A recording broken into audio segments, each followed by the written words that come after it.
Okay. Rainbow Plasma, if you would like to stay or leave, it's up to you.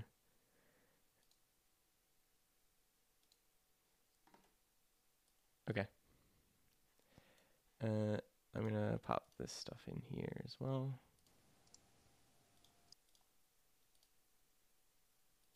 Cool. If you want, I can keep an eye on the chat and You're live right toss now, you by the way. questions or something. Yeah, that'd be cool. I know I'm live. Yeah. So, hey guys, in the chat.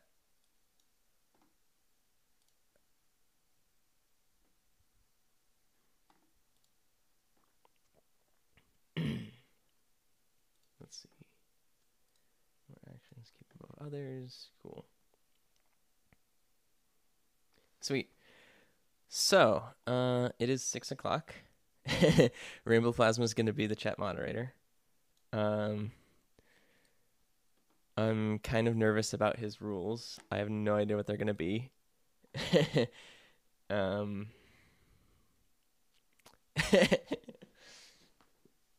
all right.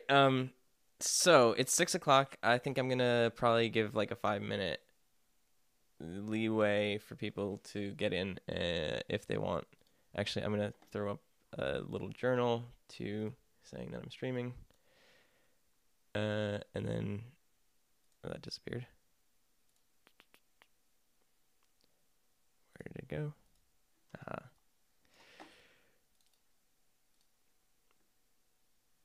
Oh yeah, I will tweet as well I'll do it. from the CSE or from mine. Oh, Yeah. do you want to do it from yours? Because you can do it from the CSE one. Yeah. I'll do it from mine, and then you can retweet on the CSE if you want. Okay. Okay. Stream now.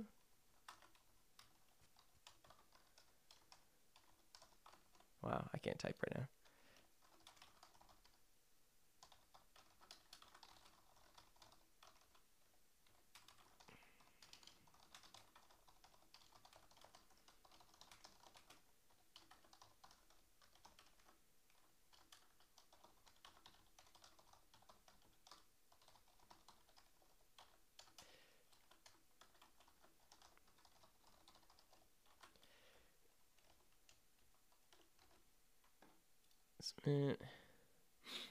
Oh, your color's stolen again? Who stole it? Oh, is Appar- it Green oh, Hamster? apparently I'm much louder No than you balance. are, so I think you need to balance your microphone and your computer volume. Okay. The question is, how do I do that? Oh, probably pretty easily. Playback streams, Skype output. Okay. Try it now. Speak something. Testing, testing. 1, 2, 3. Testing, Is testing. One, that two, good? three. It's a lot quieter on my end, but is it good for you guys? Yeah, chat. Tell us how. I'm not going to be popping in too often, but I don't want to. I Yeah, don't want to be popping in and then it's just like, bam. a bit louder. Okay. There we go. That should hopefully be good. Yeah, that'll be fine. Cool. All right, to the Twitterverse. Oh, now he uploads his audio. Tweet. Okay. Awesome. So, welcome everyone to the stream. This is going to be an introduction to vectoring using Ponyscape. I'm using the latest Ponyscape, but everything is pretty much the same if you use an older version. There's a few changes, but I'm gonna try and make it so that you don't have to use the newest version. There's a couple of really cool features that I have in the newest version, like clip groups and stuff, but the newest version isn't really the most stable.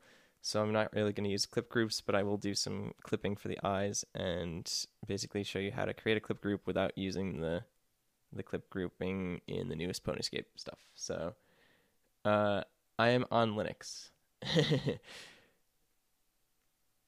So five of you.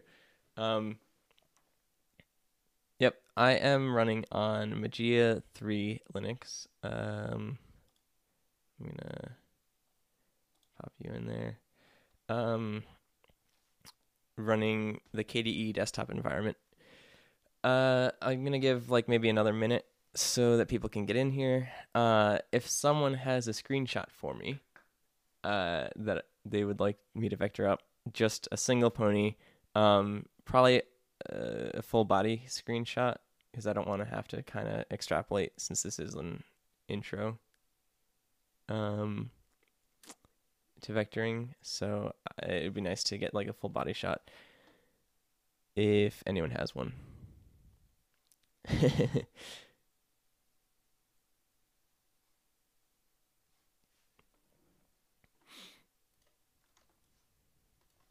Why don't, while we wait, you talk a little bit about Ponyscape and your Good part in idea.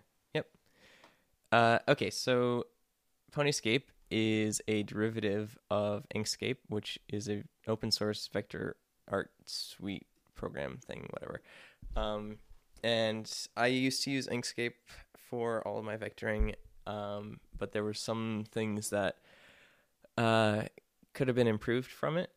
So I decided to kind of look into the source code because it is available, and to basically play around with it a little bit. So I did some modifications at first, and I can't remember who it was suggested to release the modifications that I had.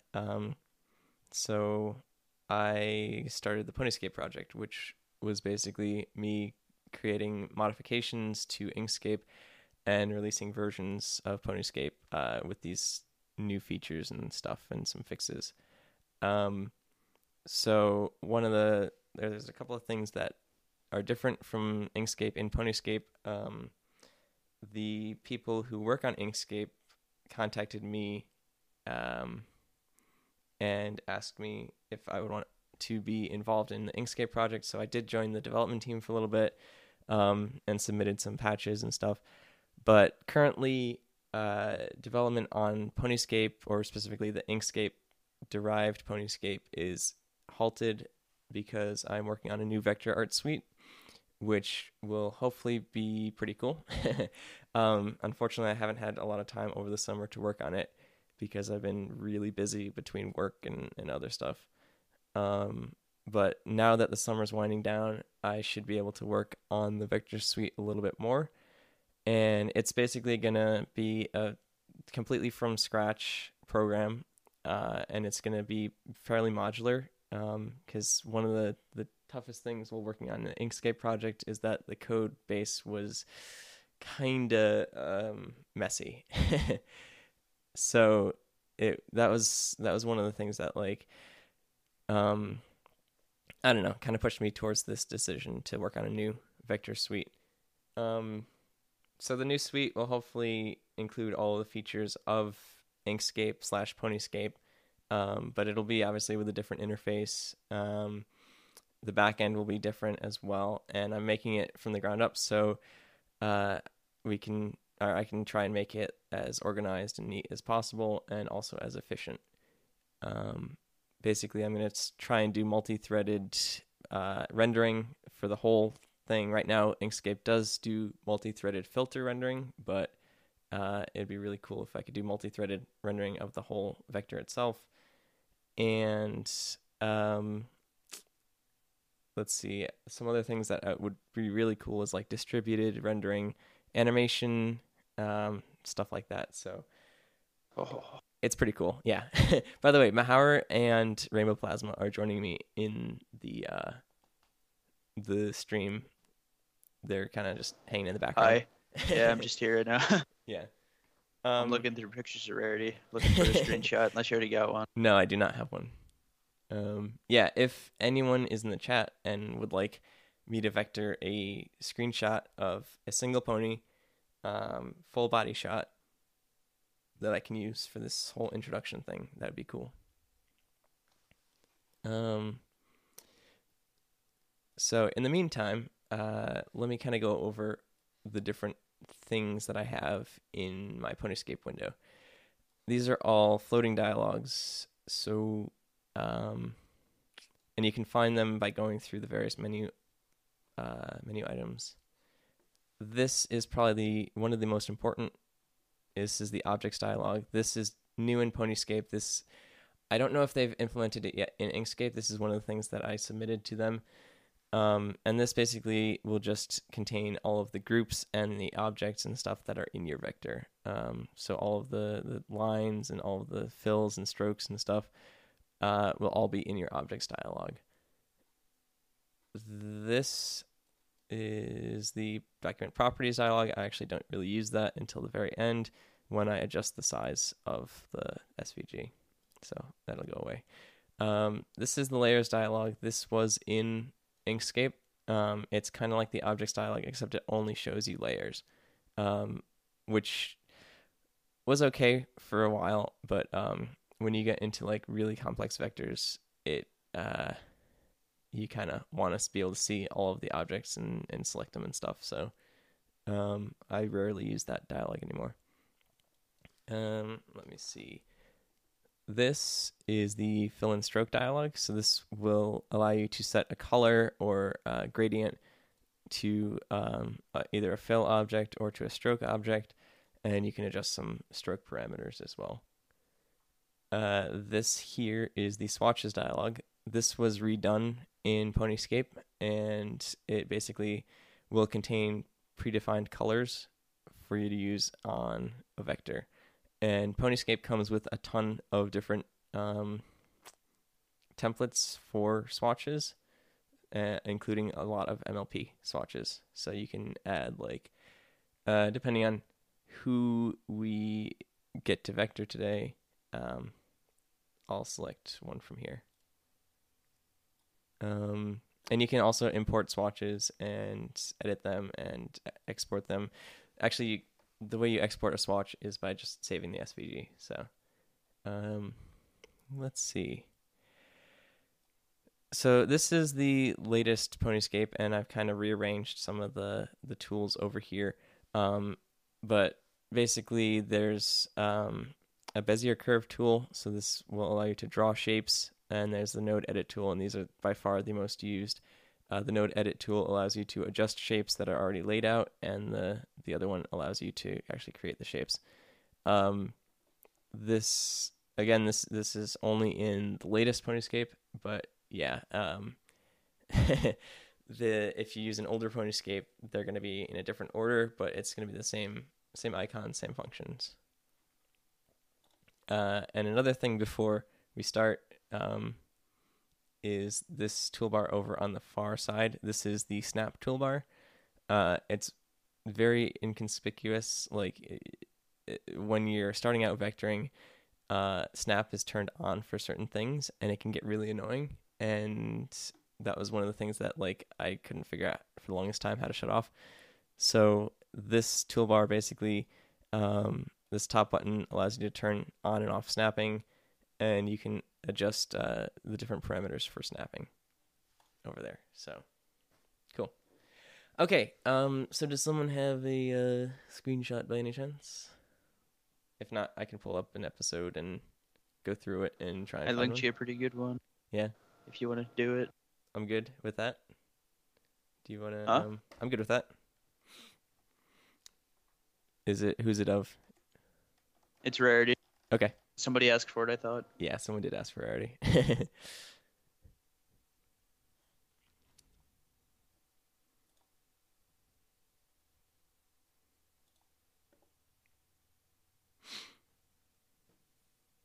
Yep. So while Mahauer is getting me that screenshot, I linked it in Skype. yeah, I didn't Skype. Why'd you do that? Okay.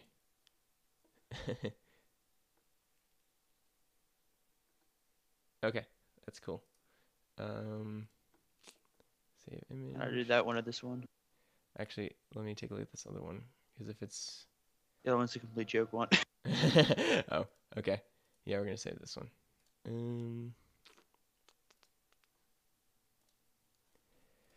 Okay, so basically what I'm gonna do for this is I'm gonna go ahead and I'm gonna open that.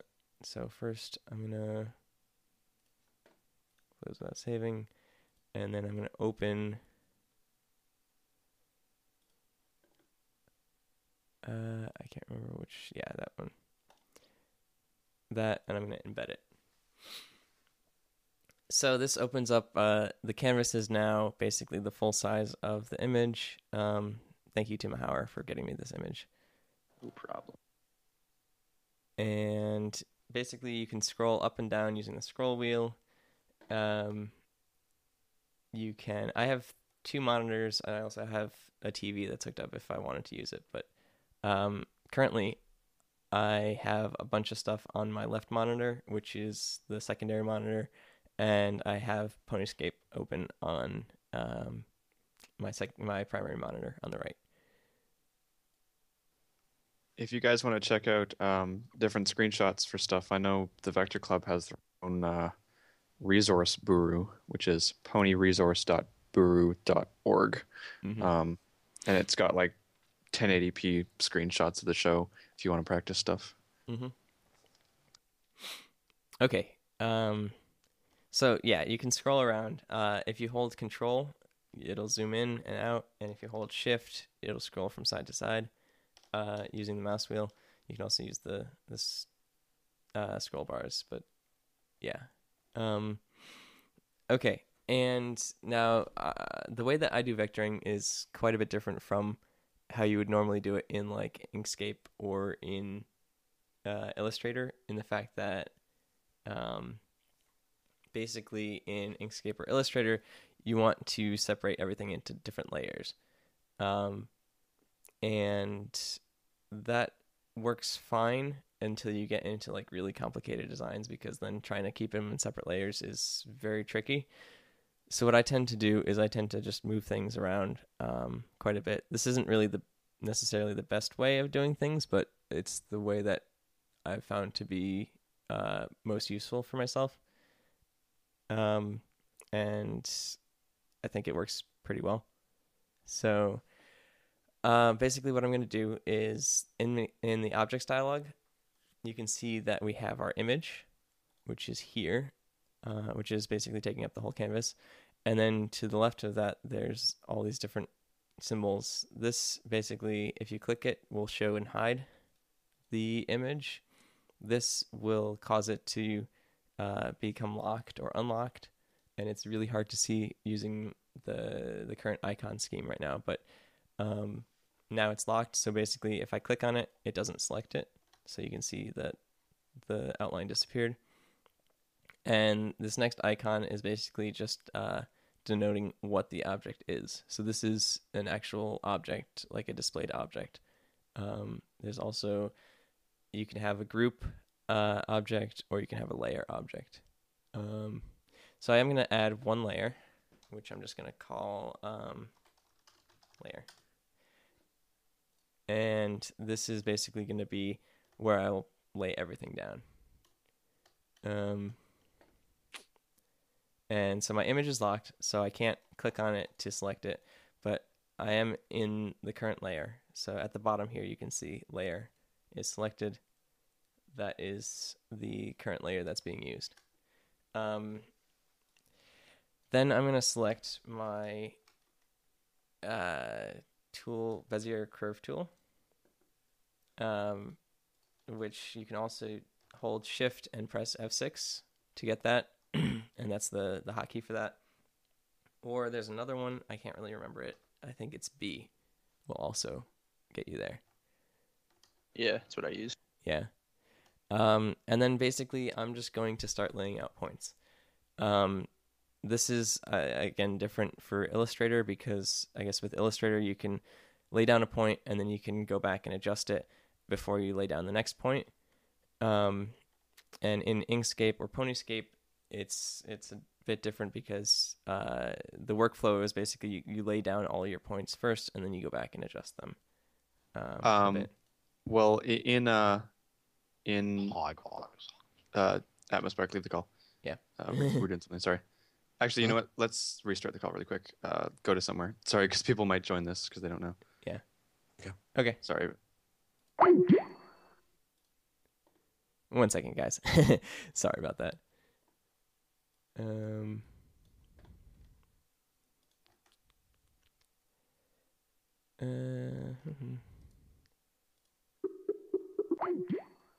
Ah. Wow. Okay. There we go. Yeah. Hold There on. we are. You guys are gonna probably be very loud. 1 second. Um.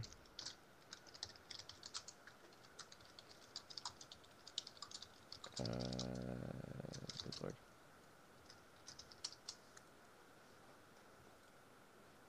Actually, How about now?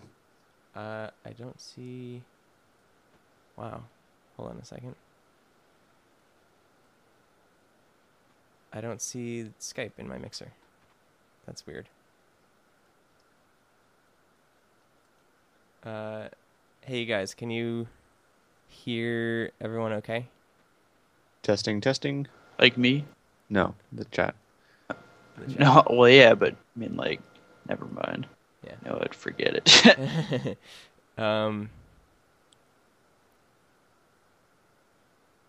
Maybe not. Chat?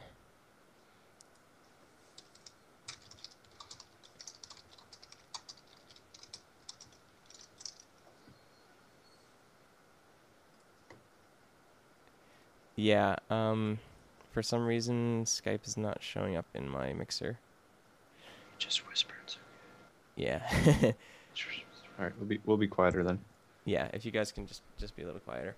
Yeah, that's fine. Sorry about that. Okay. Anyways, Anywho, so basically what I'm going to do is I'm going to start laying down my points, and I'm going to then start adjusting them. So since this is a trace, it doesn't really matter where you start. So I'm just going to start with the muzzle. And basically what you want to do is you want to lay down, obviously, a point for the start and the end, and you want to lay down a point kind of in the middle of where the curve changes. So, for instance, like there, because it goes from going down to going slightly less down. And then I'm going to do here, because it's kind of a sharper curve. And then I'm going to pop a point down here. if I may interject, I remember what I was going to say before Yes. we got cut out there. In Illustrator, the difference is you do all of the curves during. So you lay down a point, like the first point, then you lay down the second point and you drag to make the curve. Mm-hmm. And then you've got, so you do each point individually, basically. Whereas in Inkscape, you lay down all the points and then you go back and you curve them.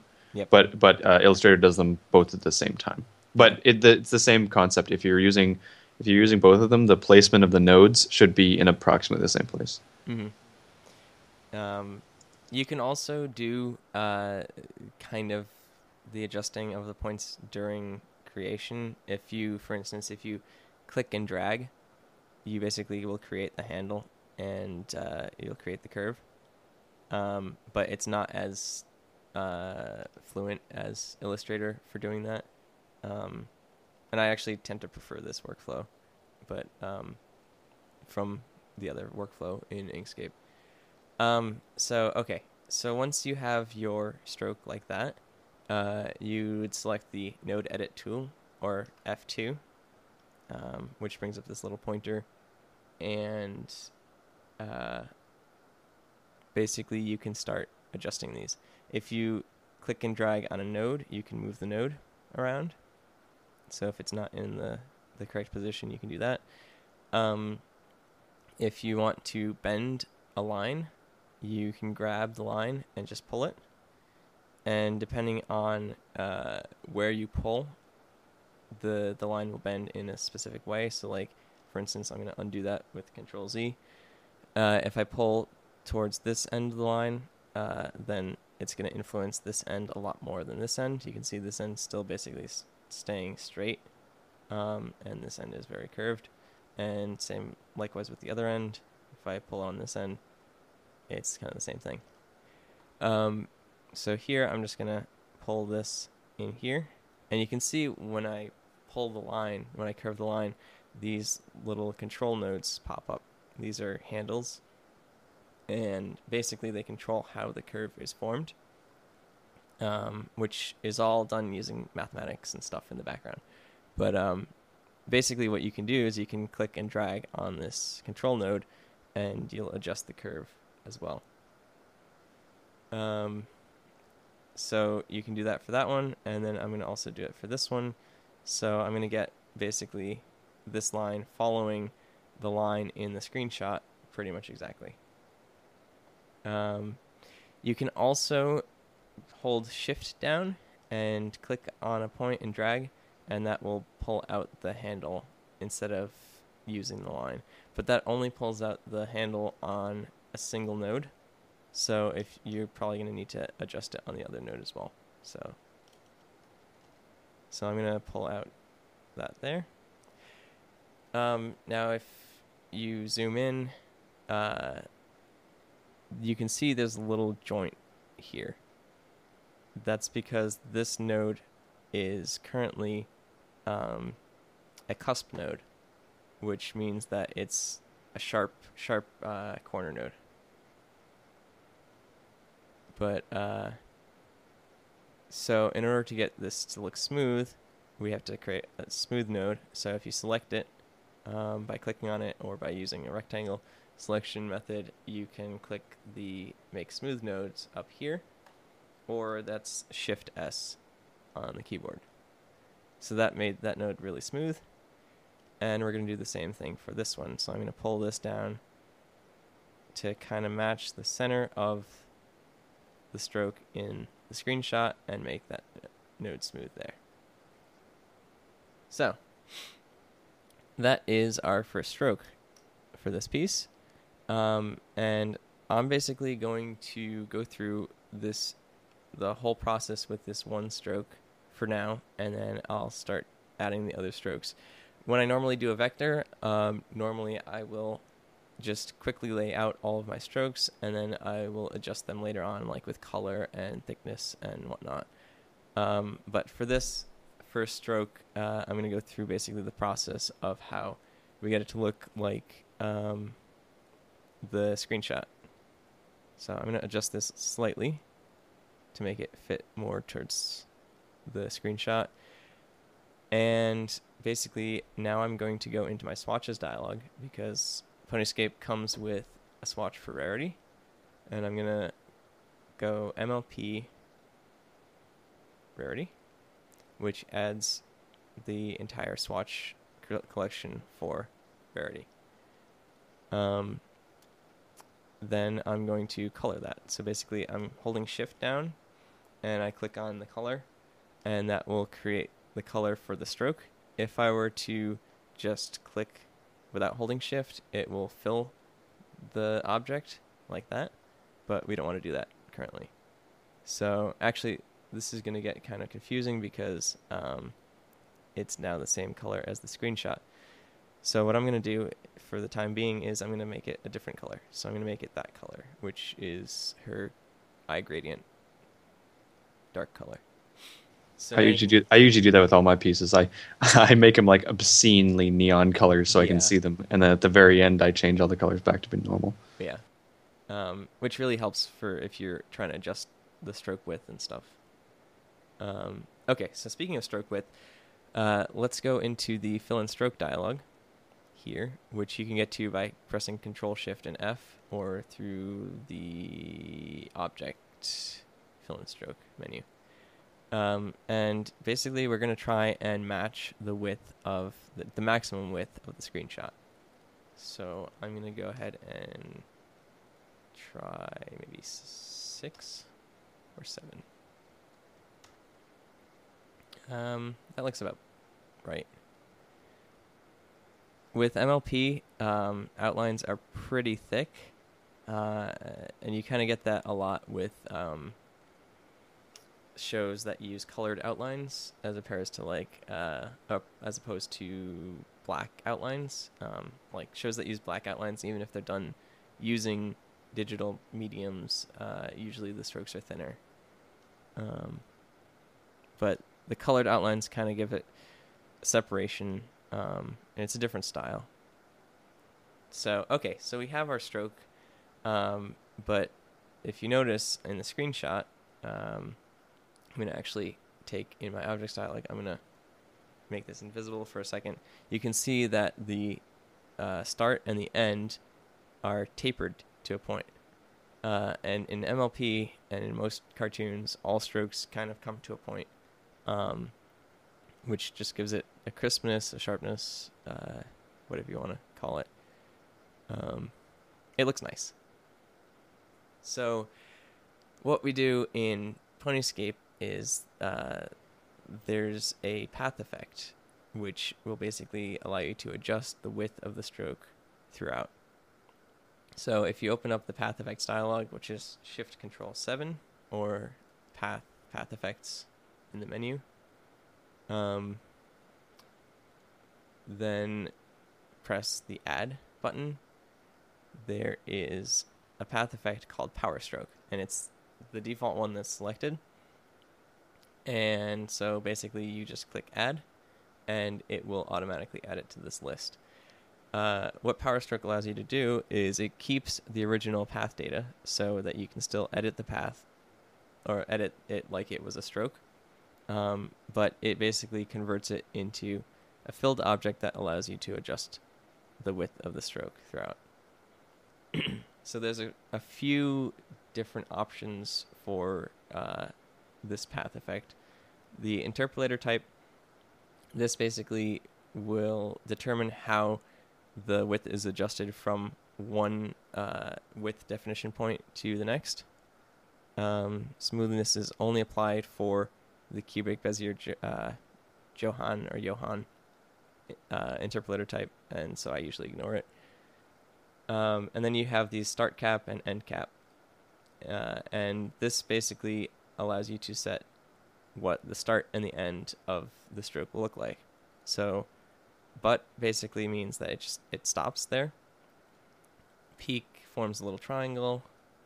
Round forms a circle.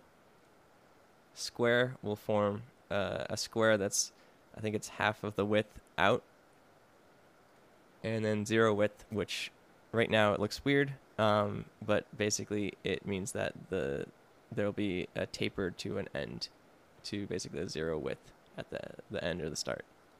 And you can determine what is the start and what is the end if you go into the Inkscape preferences, which are here, and under, I think it's Tools, Node. Make sure you have Always Show Outline checked and Show Path Direction on outlines. This is actually really useful for Power Stroke, because you can see on mine that you have the path outline, so it's red, and there's these little tick marks which show the direction of the path. Okay, so let's start tapering this stroke. So I'm going to choose zero width for both the start and the end, and I'm going to start moving these little pink nodes that appeared when we added Power Stroke. Basically these are your width points. So if I take this node here and I drag it out, it'll adjust the width, make it really large, or you can make it really small. And if you hold Shift down and click on the point, then you can adjust it numerically. So I think we were at 7 was our width there. And you can also adjust the position. So 1.5.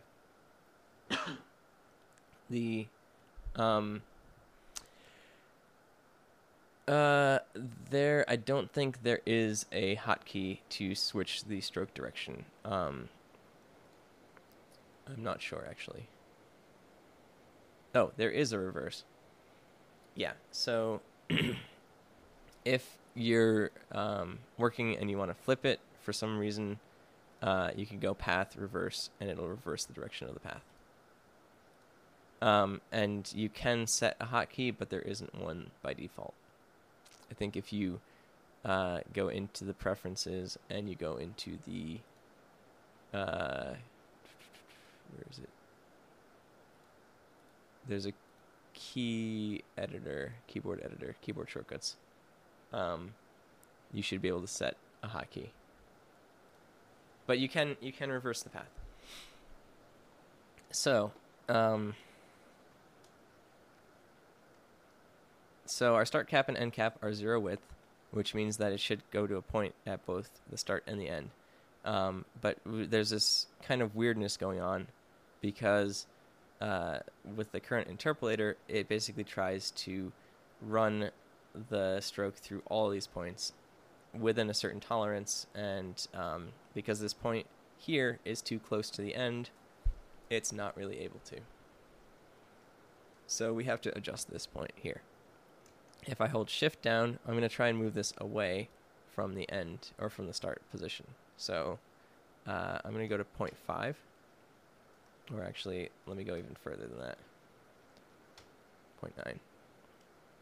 And that's basically where I'm going to start my taper.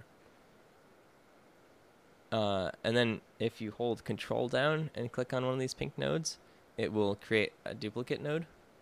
And if you hold Control and Alt down, it'll delete the node. So I'm going to hold Control and click on the node, which created a duplicate, and I'm going to drag the other node out. And as you can see, as I drag it, the width of the stroke changes, and I can get a really nice taper if I adjust it somewhere within this range here.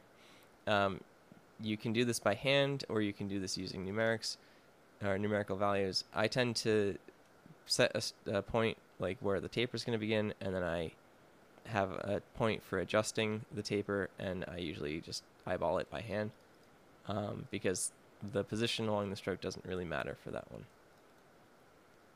So that looks pretty good on this end, and I'm going to work on the other end now.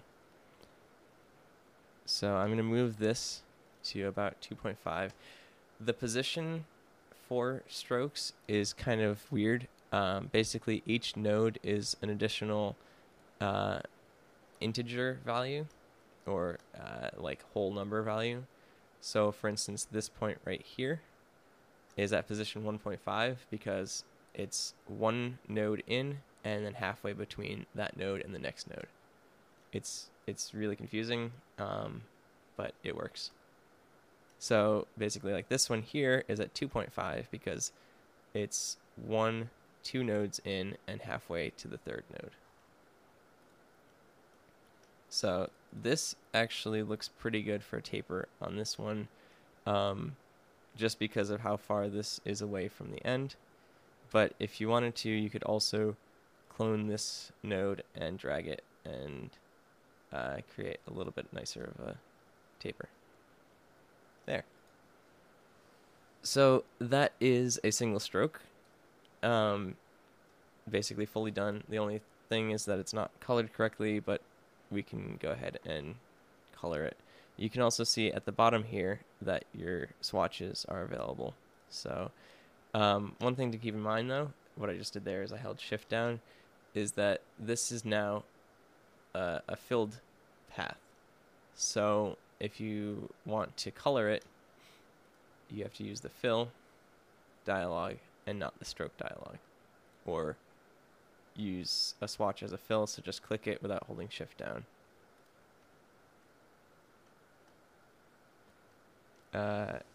Is everyone in the chat good with everything so far?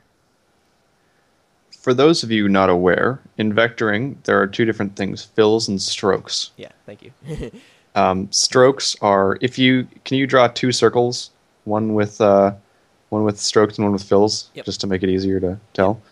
But basically, the stroke is a line that follows the outline, like you were drawing a line with a paintbrush, whereas a fill takes all of the points and uses those as like the outline and just fills all the bit in between. Yep. So these are two different circles. This is a stroked circle, which is basically the outline. And this is a filled circle, which is basically the outline is not, or it's not outlined, but it's filled, basically, yeah. Mm-hmm. So when we say we're using strokes, it means the one on the left, and when we say we're using fills, it's the one on the right. Yep. You just have to understand the difference between those two. Yeah. And power stroke is interesting because it's kind of a combination of both internally in Inkscape, or in Ponyscape at least. Because you adjust it like a stroke, because it's basically, it follows the outline of your path. but it's treated like a fill when it comes to coloring and stuff like that, which is kind of confusing, but it makes sense in the back end of things. So I'm going to delete those. One thing I am going to do, and I stress that people do this, is to save and save often. So I'm going to throw this into vectors.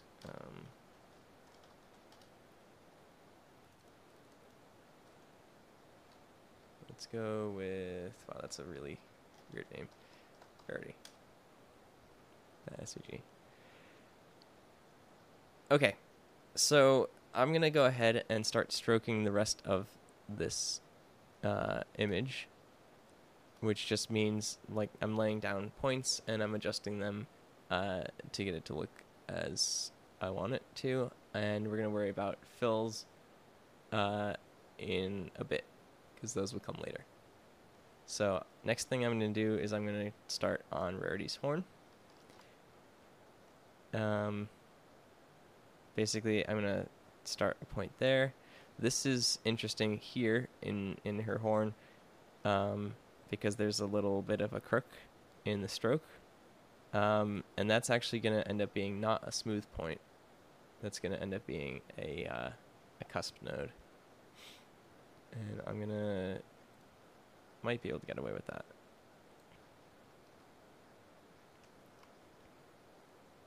So, and then I'm going to start adjusting the stroke just by grabbing it, and I can also adjust it using the handles if I want to. And then this is going to be a smooth node, so I'm going to make that smooth. And this is going to just be slightly curved, but it's going to be a cusp node.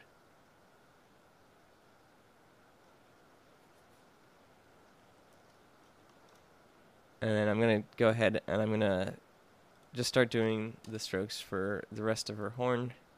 And I'm not going to color them or make them the correct size yet. And again, this is just how I work. Your workflow could be different. It could be that if you like seeing things more completed, you can always do completed strokes, like with the correct color and with the correct width, and you know it'll come out to be the same thing. But I like having them black, so that, or some obscure color, so that it doesn't blend in with the picture, so that when I adjust the stroke width and everything else, it doesn't really work or get lost in the picture. Yeah. It's hard to see what you have done and what you don't have done if you start to color everything. I personally do all the widths and stuff and then go back and color it at the end, but yeah, it's really up to you. It's just what you're comfortable with. Yep. So I'm gonna go ahead and keep doing that. I'm gonna leave the width alone for now, and I'll come back to it in a bit. All right. So the next stroke that I'm going to do, I think, is probably the ear. Now with ponies, the ear starts around there and ends around there. And it's really easy to do it with just 3 points. And basically, there's a lot of finesse work in vectoring, of just adjusting your nodes and points and curves so that they look right.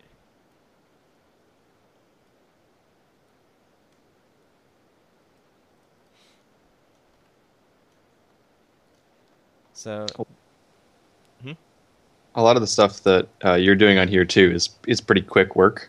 Yeah. A lot of when we vector, we're pretty precise about how we put together a lot of our stuff. Like, but we got to do it a little bit faster on this one, obviously. Yeah. But if you're gonna want to vector, then be prepared to be like a perfectionist, because that's kind of what vectoring is. You're trying to recreate it as best as possible, and it's something that you can make a perfect vector. Mm-hmm. It is entirely possible to. So that's what you should be aiming to do every single time. Yeah. I'm also gonna make her mouth a stroke, and I'm gonna do something that's controversial, and Mahara will disagree with me on this. But I'm gonna make her nostril a stroke as well. Ridiculous. I know. It works fine either way. It does. It's a little more complicated when adjusting things, but In Illustrator, it's worse to do it in a stroke because it doesn't have as much adjustment. Like there's not a lot of it's just a different width in Illustrator. So I usually use a fill, but you can use it either way. Mm-hmm. As long as you make it the right shape. Yeah. Okay, so now since Mahar unfortunately got me a screenshot with cut off legs. Yeah. This is. I mean, you can make them, right? Yeah. Damn it, Mahar. I'll be able to make them. Yeah. This kind of gets into some more anatomy stuff. Is basically when you're trying to add parts to a vector, or if you're trying to quote unquote Frankenstein a vector,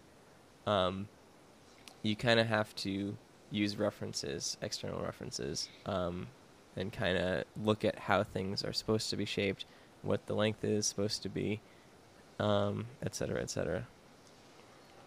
It's one of those things you learn over time. Like seeing that cut off, like I just look at it and I go, "Oh yeah, I could fill those legs in," but like it's something that it's only because I've filled in those legs like 50 times. Right.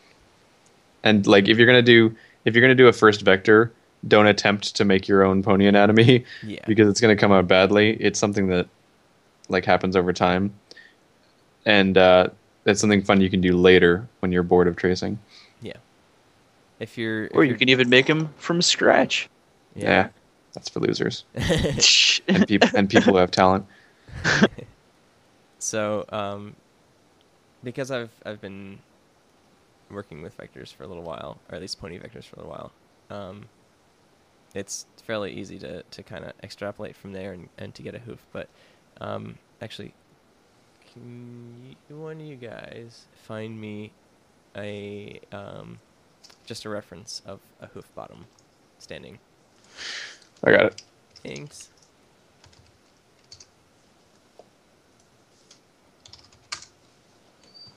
Okay, apparently that was not the right keyword to search. Yeah, I'll get it for you. Okay. Just eyeballing it, if anything, I think it should just be a little bit flatter. Yeah. Because as the pony is pressing into the ground, it'll. Yep. An important thing in vectoring is use references. Yeah, she's also kind of leaning forward. Okay, here's one that's leaning forward. It's in Skype. Okay. I'll pull that up.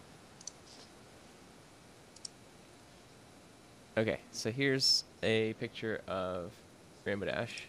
Of course. Yes, of course. And you can see this, basically, if you're trying to, well, okay, so I think your first step in vectoring, if you want to like get really good at doing pony anatomy and stuff like that, is obviously with traces, because you're basically copying the show, and you're getting kind of a feel for the different anatomy of a pony. And then the second step, I would think, would be doing a Frankenstein vector, where you're basically taking a screenshot or multiple screenshots and kind of pasting them together and trying to create a vector out of the pasted screenshots, because that way you're basically still tracing it, but you kind of also have to eyeball things.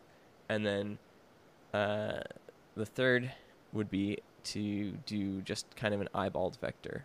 So if you have a reference, but you don't trace it, and you just use it as kind of a reference guide. But in this case, it's a trace, and there's a little bit of just eyeballing the reference from the hooves. So yeah, like Rainbow Plasma pointed out, Rainbow Dash's hooves are flat on the bottom because she's standing on the ground. So I'm also gonna make Rarity's flatter.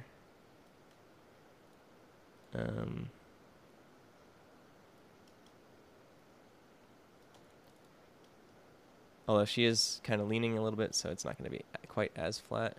as rainbow dashes, but also because this is a shot in which people will never see the bottom of the legs, you can kind of use artistic liberty to make it your own. Yeah.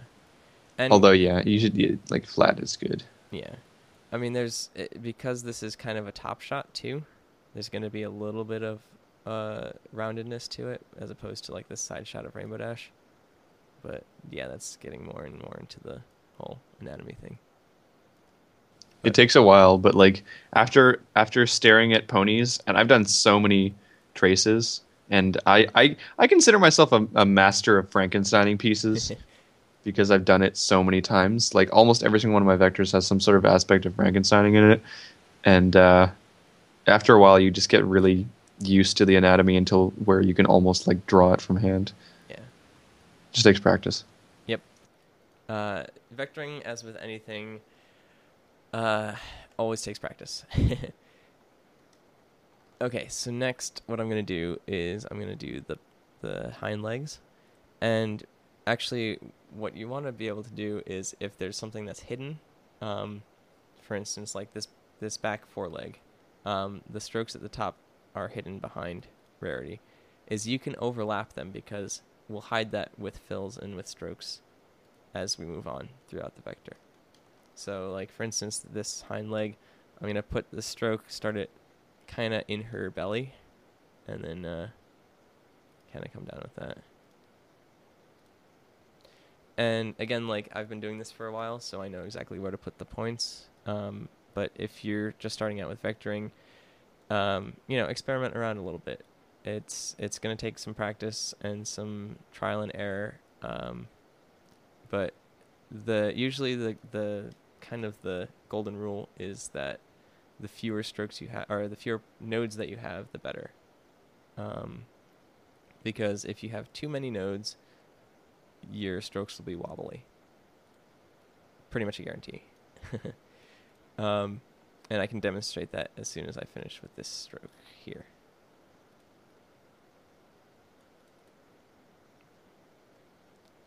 Okay, so for instance, if we have a stroke, and let me just make it a little bit wider.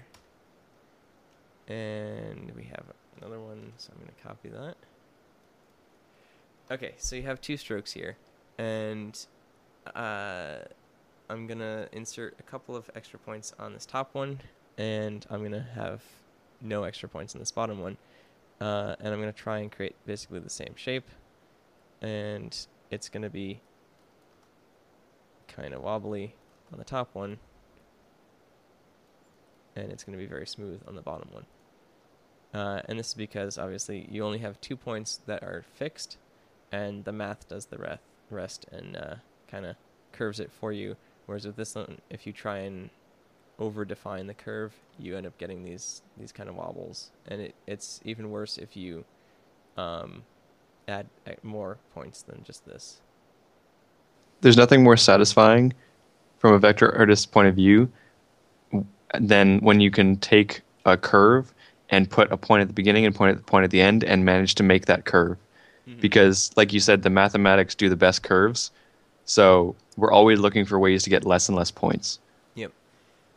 The only place where you would need to add more points is obviously if you can't achieve the desired curve with the least number of points. And that's actually very rare in ponies.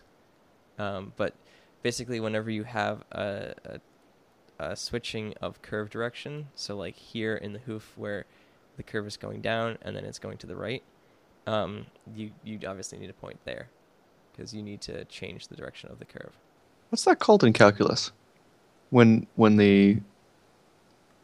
there's a term for when it changes the direction in which it's facing. Point of inflection? Yes. Yeah. Yep. Well, the cool thing about ponies, like you mentioned, is that they're made in a very similar kind of program where they're all kind of using the same mathematical curves. So when you are making these vectors, if you find these points of inflections, you can kind of mimic what they did, and suddenly you'll notice certain curves fit really well. because they're doing the same thing. They want to have the least amount of nodes possible too to make it smooth. So you can almost perfectly imitate what they're doing. Other times they do tricky stuff, and we all hate them for it.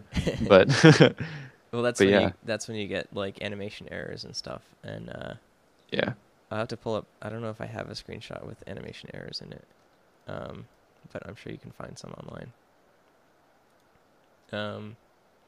Basically, yeah.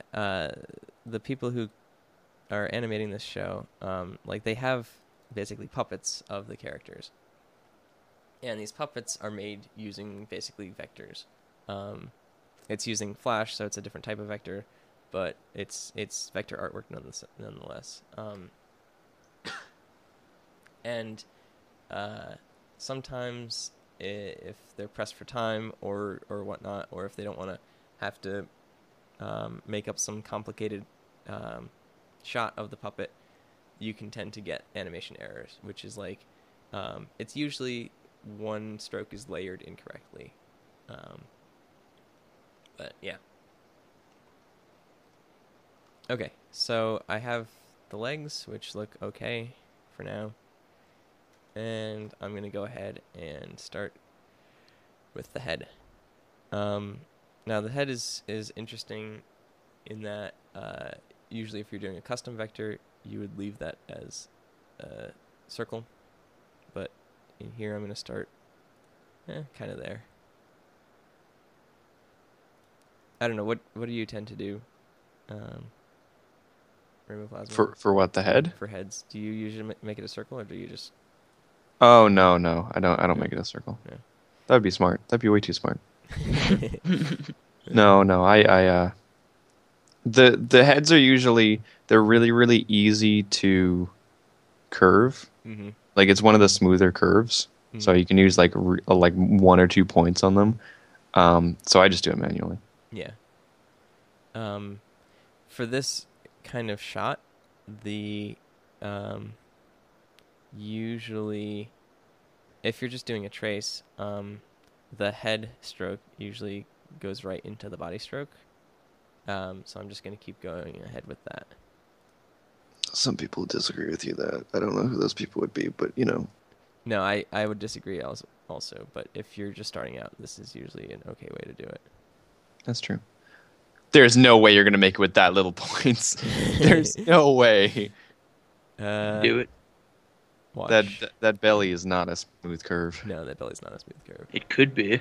It's going to not be. I can actually probably eliminate that point, but... Yeah, if I was going to do this... Actually, yeah. Yeah. The best way to do it if you're having a stroke... Oh, wait, sorry. That was the wrong... Yeah. If you're using a stroke, mm-hmm. You want to follow the line on the inside as much as possible and try to find the middle of the line. So yep. You don't want it to be just wobbling around all the place. So you want to look at the stroke from the show and kind of line it up like your stroke is kind of cutting through the middle of it, so it's even on both sides. Mm-hmm. So that when you make it as big, it's going to fit properly and not be too big or too small. Yep. By the way, if you wanted to add a node to a line or to a path, you just double-click it, and it will add the node there. So yeah, you're right. I'm not going to be able to do that like that, but I can like that. Bellies are notoriously weirdly shaped things. Yep.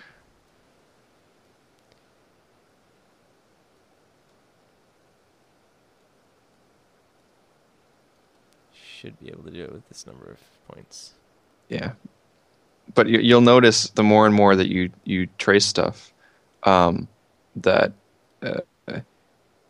you'll start to notice all these smooth curves that are just magically appearing with like 1 or 2 nodes, 1 or 2 extra nodes, and that's because the show does it that way. Yep. Which is why ponies are actually quite nice to vector.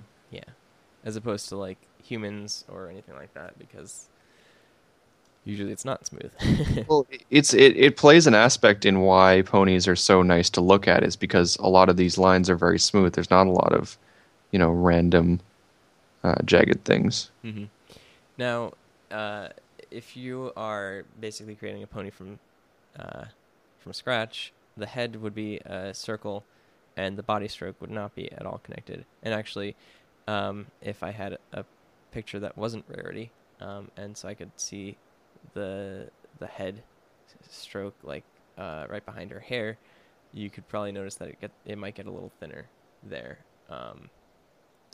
because there's the joining of two strokes. One is basically the head stroke, and one is the neck and body stroke. But for this vector, because it's all hidden, I'm going to cheat and do it as one stroke, which should be fine. Cheater. There's also... man. See, I kind of like using like Applejack or Rainbow Dash for a demonstration vector for like an intro thing, because Rarity's hair just gets in the way. It's because Rarity's hair sucks. You keep going, oh no, I like Rarity's hair, and then you actually vector it and you go, oh wait, no, this is awful. No, I love... Made a huge mistake. I love vectoring Rarity's hair, actually. But it's just for demonstration purposes. It's not the greatest for doing intro stuff. Yeah. Rarity is by far the hardest one of the main things. It teaches everything, though. It does teach everything, yeah. Well, no, it doesn't. It doesn't teach wings. No. Twilight teaches everything. Dang.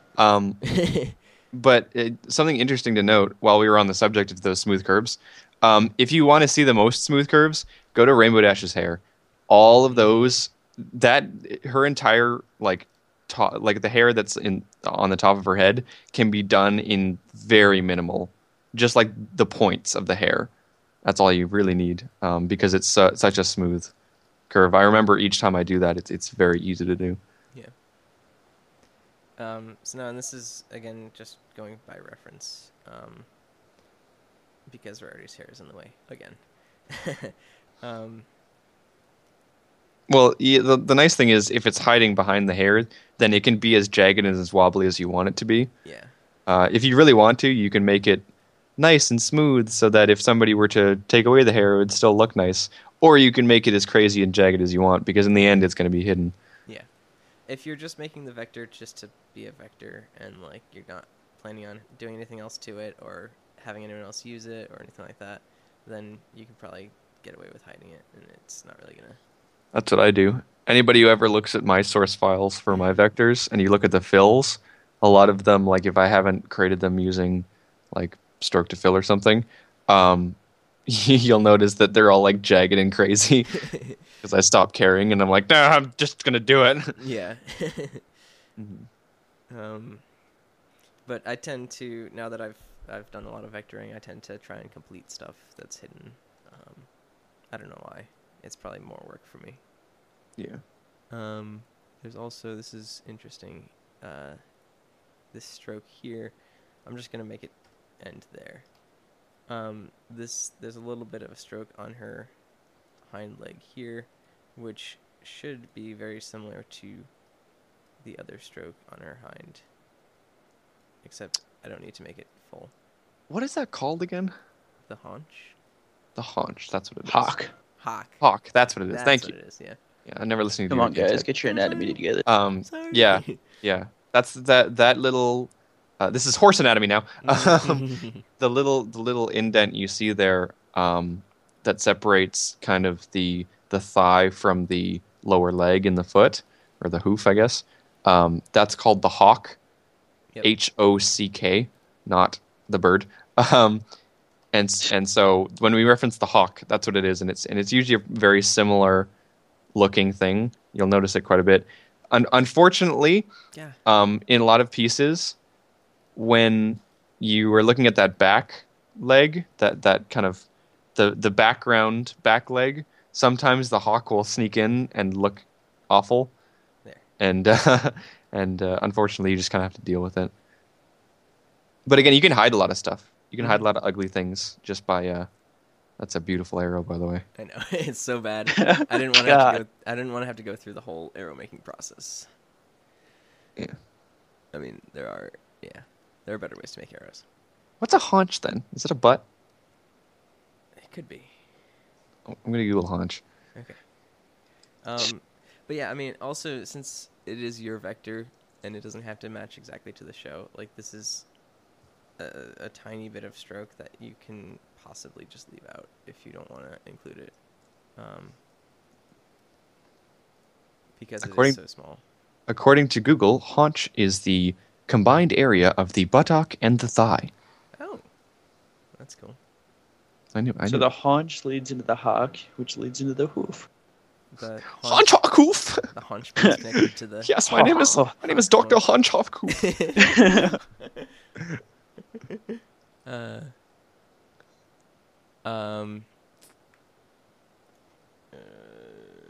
To answer your question, the question was, do you guys ever use the attach to path to attach? Well, basically, do you ever use the attach to path to attach different stuff? And I'm going to answer that, not really. But the reason why is keeping stuff separate is really good. Because if you make a mistake, then you can go back and kind of, That's a Ponyscape extension, though. That's not. Yeah. You definitely want to keep everything power stroked. So well, you can attach different things. Yeah. You can attach different things in different programs, but if you can, separating stuff into different pieces, it's all up to your own discretion, because sometimes if there are two things that should be together, then yes, make them one thing. But a lot of the times, be careful with combining things, because a lot of times you'll have to go back and adjust stuff, and when they're the same object and you go, oh no, I can't undo this, and now I'm gonna have to remake it. I've had that happen to me before. So I think we're talking about two different things, though, because you're talking about combining them into the same object and just using, like, making a line from the end of the hock to the beginning of the haunch, right? Oh no, I know what you're talking about. Okay. Trust me, I know what you're talking about. Okay, cool. Yeah, I mean, I haven't used the attach to path. I mean, I have in a vector or two, but it's a lot easier just to not. Yeah, exactly. When you get into, like, animation stuff, eventually when I get around to releasing the new vector suite, stuff like attach to path will be really useful, because then you can use your vector as a puppet, and if you move something, it'll basically be like a bone system, so you can move stuff around and other things will react to it. But for a static vector, it's a lot easier just to not do that. Yeah. That was actually, Chris Music's in the chat brought up a good point. There is another path effect that is kind of unique to Ponyscape, which allows you to attach one path to a different path somewhere along it. And if you move one of the paths, then it will adjust everything. But it's a little complicated to use, and yeah, I don't know. It's just a lot easier to not use it for this kind of thing.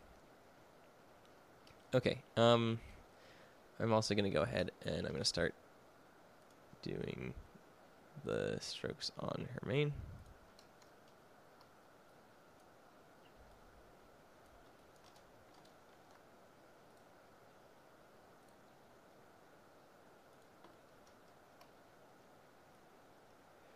And what's interesting is that in the show, they use Flash, which basically can't really do strokes that well. You can do strokes, but you can't adjust the width of them using Flash. So what they do in the show is they just use fills instead. And so sometimes you'll see, like, I mean, they do a really good job of keeping, like, things the same width throughout, but for instance in Rarity's main, you see there's some wobbliness in the stroke width, and I don't know if that's intentional or not, but I tend to just kind of make everything uniform. I can't imagine that it would be intentional.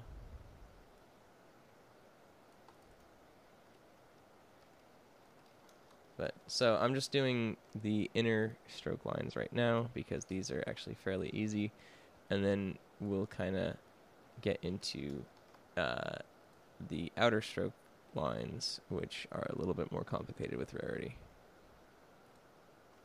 That one's kind of hard to see.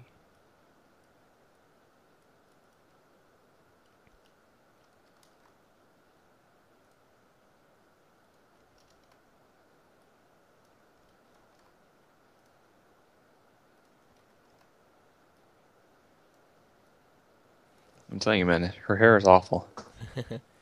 I love the whole perspective of it. Well, that's fine. It's still a pain in the butt to vector. Yeah, I know. That's what I'm saying. I'm not saying I hate Rarity's hair because it doesn't look fabulous. Yeah. It's just annoying to vector. Yeah. I actually, Mahar, you're going to hate me for this, but I find Pinkie Pie's hair more difficult, for me at least, to vector than Oh, it's so easy. Well, I guess after you've done it 100 times. Yeah. I just hate the loops. The loops is what gets me, yeah. Love the loops and the swirls and... Yeah. That's because you're in love with Pinkie Pie. It's not true. Mahar, you gave me a screenshot with the rest of the tail cut off. You can handle it. I can handle it. Good. I knew you could. Well, you don't have to do the entire tail. I think people will get the gist of it. Yeah. But I want to release this on DeviantArt. Then you can handle it. And I can't release it without the full tail. I mean, come on. Isn't that just one shape and it loops back up? Or is there another one after that? One after that. Oh, good. Yeah. And should have done the derpy RD one. That's just a face, though. I know, but you still should have done it. Note to everyone in the chat. Don't let Mahauer pick yours. Yeah. No, thank you for the screenshot, Mahauer. No problem. Oh, you suck.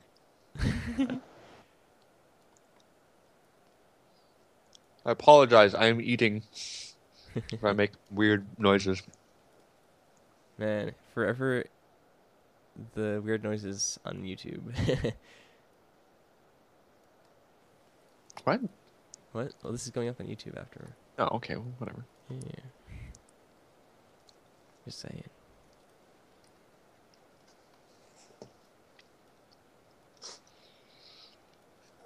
Weird noises is the least of weird things for me on YouTube.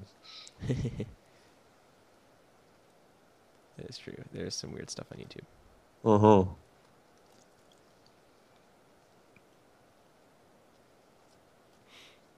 Okay, and the last inner strokes for her hair are here.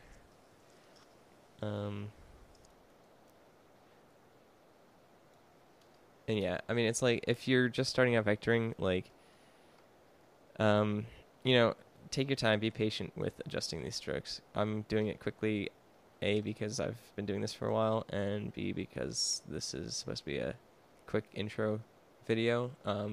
But if you're just starting out, feel free to, like, just kind of adjust your strokes and make them as perfect as you want them. Yeah. Okay.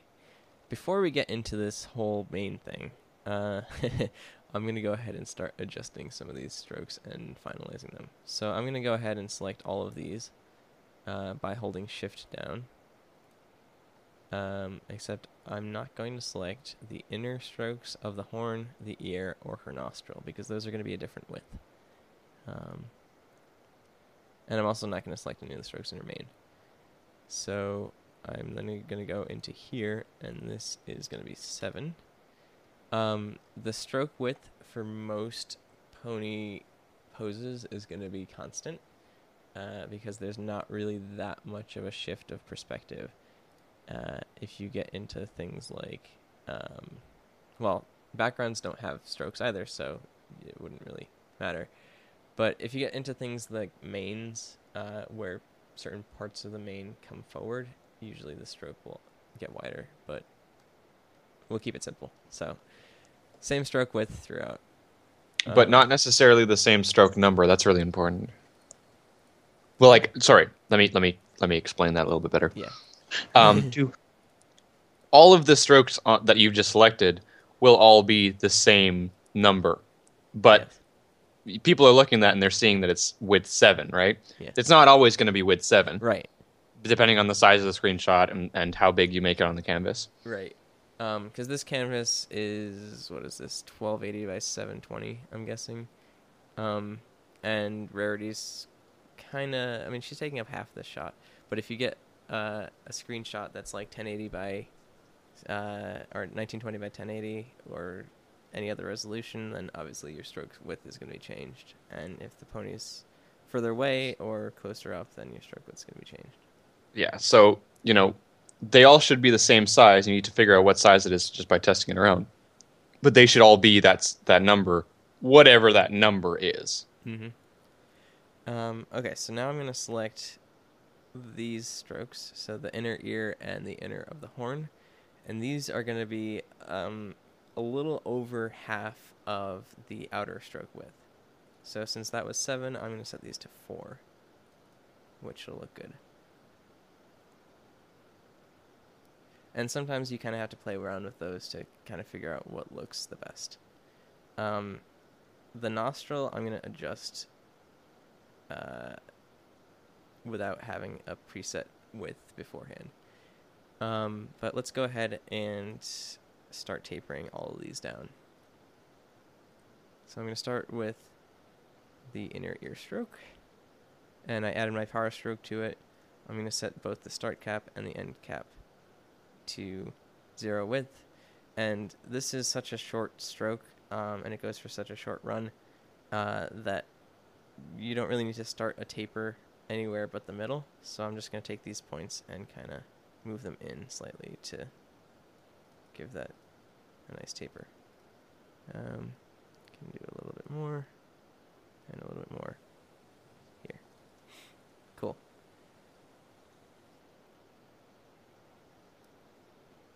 And then I'm just going to go do that for the rest of these. So add a power stroke to the ear, 0 width, and I'm going to make it 0 width here. You don't necessarily have to. If something's hidden, you don't really need to taper it down. But again, I like to be sort of complete, so I'm going to move this, not to 1.3. This should be at like 1.5. And this I'm also going to make at 0.5. So the 2 points where the tapers start are halfway between the 2 nodes there. And then obviously I'm going to grab another point and adjust it. And same with up here.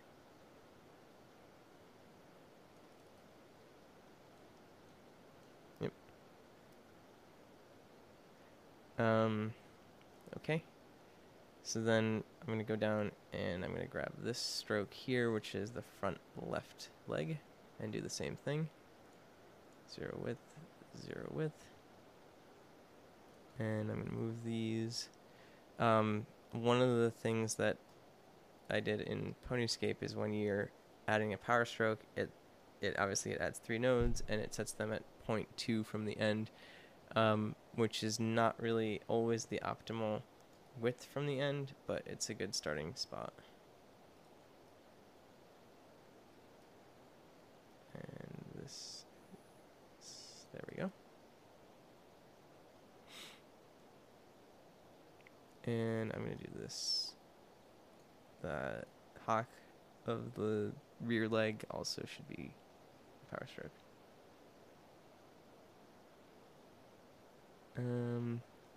But now here is interesting because the start of the stroke is not going to be tapered, but the end of the stroke is. So this is where this whole show direction of the stroke comes in handy, because we can see based on the arrows that it's the end cap is going to be 0 width, but not the start cap. And then I'm going to adjust this. This is actually going to go back to about 2. And then I'm going to obviously add another point by control clicking, and then I'm going to adjust this so that it looks nice. Cool. Everyone okay so far in the chat?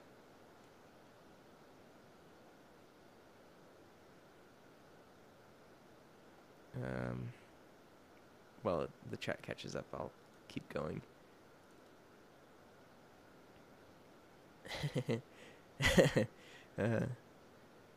Okay, so again, here is another case where it's just going to be the start cap, and the end cap is going to remain a butt cap. And here,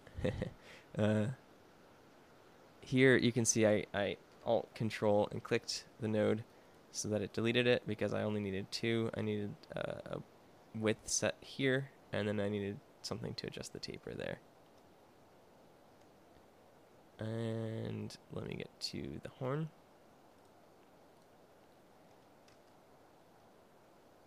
And my taper is going to start pretty much right where that one is on this side. So let me go ahead and 0 width and 0 width. This side has to actually move to 1. And then I'm going to adjust that down. And I'm also going to adjust this down. There we go. So you get these, like, when you're working with power stroke, you get these little irregularities in the stroke when you're adjusting it, just because that's how it's calculating things in the background. But if you kind of work the node towards, or one of these pink nodes towards one of the actual stroke nodes and adjust it, usually you can get a pretty good taper. So, and what's really nice about this, or about power strokes, is that, and also in Illustrator you have like the stroke width tool and whatnot, is that it remains a stroke. So if you wanted to adjust something later on, you can easily adjust it, and the stroke width also travels with it, so that it remains pretty consistent. Yeah, before power strokes, Inkscape was very far behind Illustrator just because of that feature. Because these adjustable width strokes, which are called power strokes in this program, are just probably the most essential thing, at least for ponies. Yeah.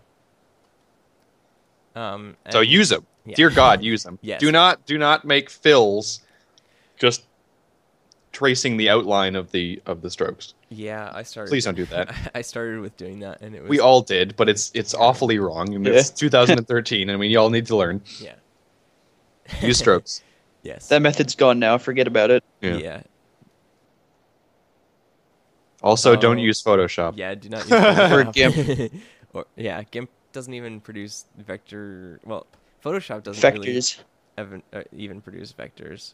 It saves the vector data, but it's just not the same. Yeah, Photoshop is not. It's just a lot of people start in Photoshop too. Don't. Yeah. Ponyscape is free. Whee! Okay, so here's another kind of inconsistency with PowerStroke is I added it, and it basically did this, which is kind of interesting. But basically, if you adjust anything, it will not do that. It'll snap back to the stroke. Sometimes, like the interpolator for the PowerStroke tool can kind of get caught in a weird state, so you get hiccups like that. But for the most part, it produces really nice looking strokes, and really easily like manipulated strokes too. So I'm gonna adjust this, and Rarity's cutie mark is god awful to do too. Mm-hmm. I think it's one of the easier ones. No, it looks like garbage. Yeah, having to. I mean, you look like garbage. Bending would be really nice to be able to do that. It's the hardest. It's by far, I think, the hardest cutie mark to do out of the main 6. Mm-hmm. All the other ones is super like simple shapes, and Rarity's just decided to add like strokes in the middle of her diamonds. Yeah. If it was 3 diamonds with none of that darker blue or purple stuff in there, then it would be fine. But no, she's got to be fancy and push them together. It's not then add the strokes in when you use clipping on them. Yeah. Yeah, I've never been able to find a way that makes it look good. Yeah. Which you'll notice a large gap of no rarity in my gallery. Yeah. Okay. So let's continue on. before we again get to the whole tail and mane nonsense, I'm going to start introducing fills. And the way that I'm going to do fills is using a technique called fill between, or fill between many. And this is the fill between many is a new thing in Ponyscape, which is in the newest version of Ponyscape. There's also a fill between strokes, which was in, I think, probably Ponyscape version 0.1 or 0.2, which allows you to create a fill between two strokes. And this new one allows you to create a fill between as many strokes as you want. But I'll try and keep it simple so that you can use either one, so you don't have to necessarily upgrade to the latest Ponyscape. So I'm going to start with her horn. And what I'm going to do is I'm going to either go edit, fill between strokes, LPE, or press Control Shift F. Or not Shift F, Control Alt F. And that will create a fill. And you can't really see it because it's the same color as the stroke, but there you go. What it does is it creates this object that is the same basic shape as the stroke itself, but it's filled. And if you move the stroke, it will also adjust the fill. But because it's a separate object, you can treat it as a separate object. You can push things above it or below it. You can pull it to the very top or push it to the very bottom, and it gives you a lot of flexibility instead of just using a fill. Also, if you're using power strokes, you need to use fill between strokes, because it's basically, it treats the stroke itself as a fill, and so in order to fill that, yeah, you need to use the whole fill between. So anyhow, what you can do is you can select this. And as you can see, there's no nodes on it. I'm in the node edit mode right now, and there's no nodes on it because it uses the nodes from the original stroke. So if I were to select the original stroke and adjust it, when I release the mouse, the fill kind of snaps to it, which is really useful. So I can select this, and I can move it down in the layering of objects. And how I can do this is I can either use the objects dialog using the up and down arrows here, or I can click and drag. But because we haven't been naming the paths and because there's so many of them, I'm just going to use the page up or page down key on the keyboard, which will start moving that down. Bad Flutter guy. Bad. Name your paths. What? Don't What? name your paths. Yeah, Yes. naming your paths. Name your paths. Every one of them? I never. I name almost every single one of my paths. Well, that's ridiculous. Ignore these people. No, it means it's good organizational skills. Yeah, if you're if you're trying to teach good habits, name your paths so you know exactly what each one is. It doesn't have to be super complex names, but you just do it so that when you're messing around with the layering and stuff, you're you'll actually know what you're moving. Yeah. If you're really big on the organization thing, you can rename all your paths and stuff. If you want me to shun you for life, don't. Trust me, the shun isn't that bad. Yeah. What I will do though is I will name groups of strokes and objects, because that makes it easier. Okay, yeah, I do that too. Yeah. In terms of groups, I don't. Sometimes if they're very small thing, I'll still name stuff within groups. But if they're very small, like for example, if you look at the horn, I might make all of the horn into a group, and then just deal with it like that and name the group horn, and then not actually deal with the other ones. But I will name a lot of stuff. Name stuff. Yeah, you're ridiculous. The only time I find myself naming things is if I'm going to need them, and I'm also making it invisible. Yeah. Okay, so what I am going to do, and you brought up a good point, and then consequently I brought up a good point, is I'm going to group the horn. So I'm going to select all of the objects in it. So I'm going to select the outer stroke, all three of the inner strokes, and also this fill that we just created. And I'm going to create a group using Control-G on the keyboard, or you can also go Object Group. And if you look at the objects dialog, it created this new group called G7368, which doesn't mean a lot of much, so I'm going to call it horn by just double-clicking on it and renaming it. And you can see that all of our paths are in the horn group that belong to the horn. if I select the horn group, I'm going to press home.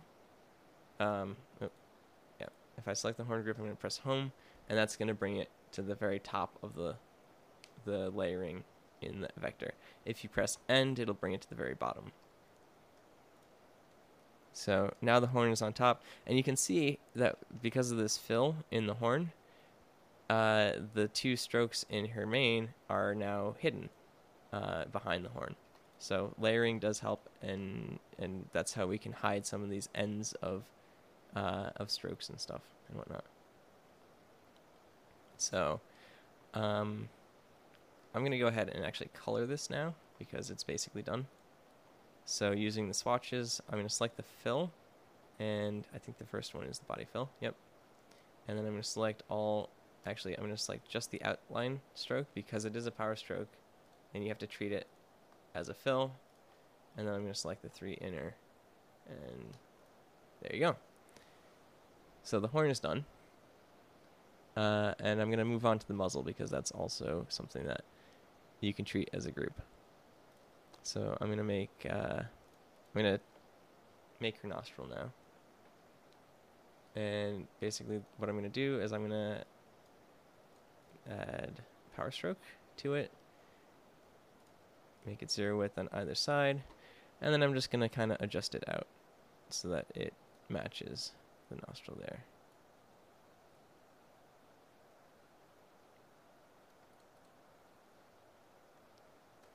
And that might take a little work to kind of get it to look correct. Mahauer and a lot of other people that I know that do vectors, they like to not use a power stroke for this. So, for instance, what they would do is they would take basically a shape like this and then treat it as a fill. Yes, this is known as the fills method. This is what a lot of people use to do all of the vector, and it's wrong. It's very wrong for all doing like the outlines and the strokes and stuff like that. The nostril, it's okay to do it with this method because it is small and it's not really a stroke. It's not a big deal. You could do it either way. Yeah. You could really do it either way. I'm not one of those people who care. The nostril, the mouth, and like eye details that way, like stuff that'll like bring up the eye. I wouldn't know what to call that. I have a guide if you'd like to know the eye details. You do, don't you? I do. Yep. I made a bunch of guides for the Vector Club. Yeah. Okay, so I'm going to do the same thing with the muzzle that I did for the horn. So I'm going to Control Alt and F and create this fill. This fill I'm going to push down by pressing End on the keyboard, and then I'm going to color it white. And then I'm going to select the strokes. I'm going to color those, the body stroke color, and then I'm going to select everything else and group it using Control G. And then this is also going to come up to the top using Home. So you can see we have a horn, we have a muzzle, and we have a bunch of strokes. Next that I'm going to do is the front left hoof and leg. And this is really simple. You select the stroke, Control Alt F, and for the fill, and then you can select the stroke itself and pull it up using Home, color it, group it, and you're done. I'm also going to do the same thing for the back hoof here. So Control Alt F, push it all the way to the back, fill, stroke, group, and we're good. Cool. So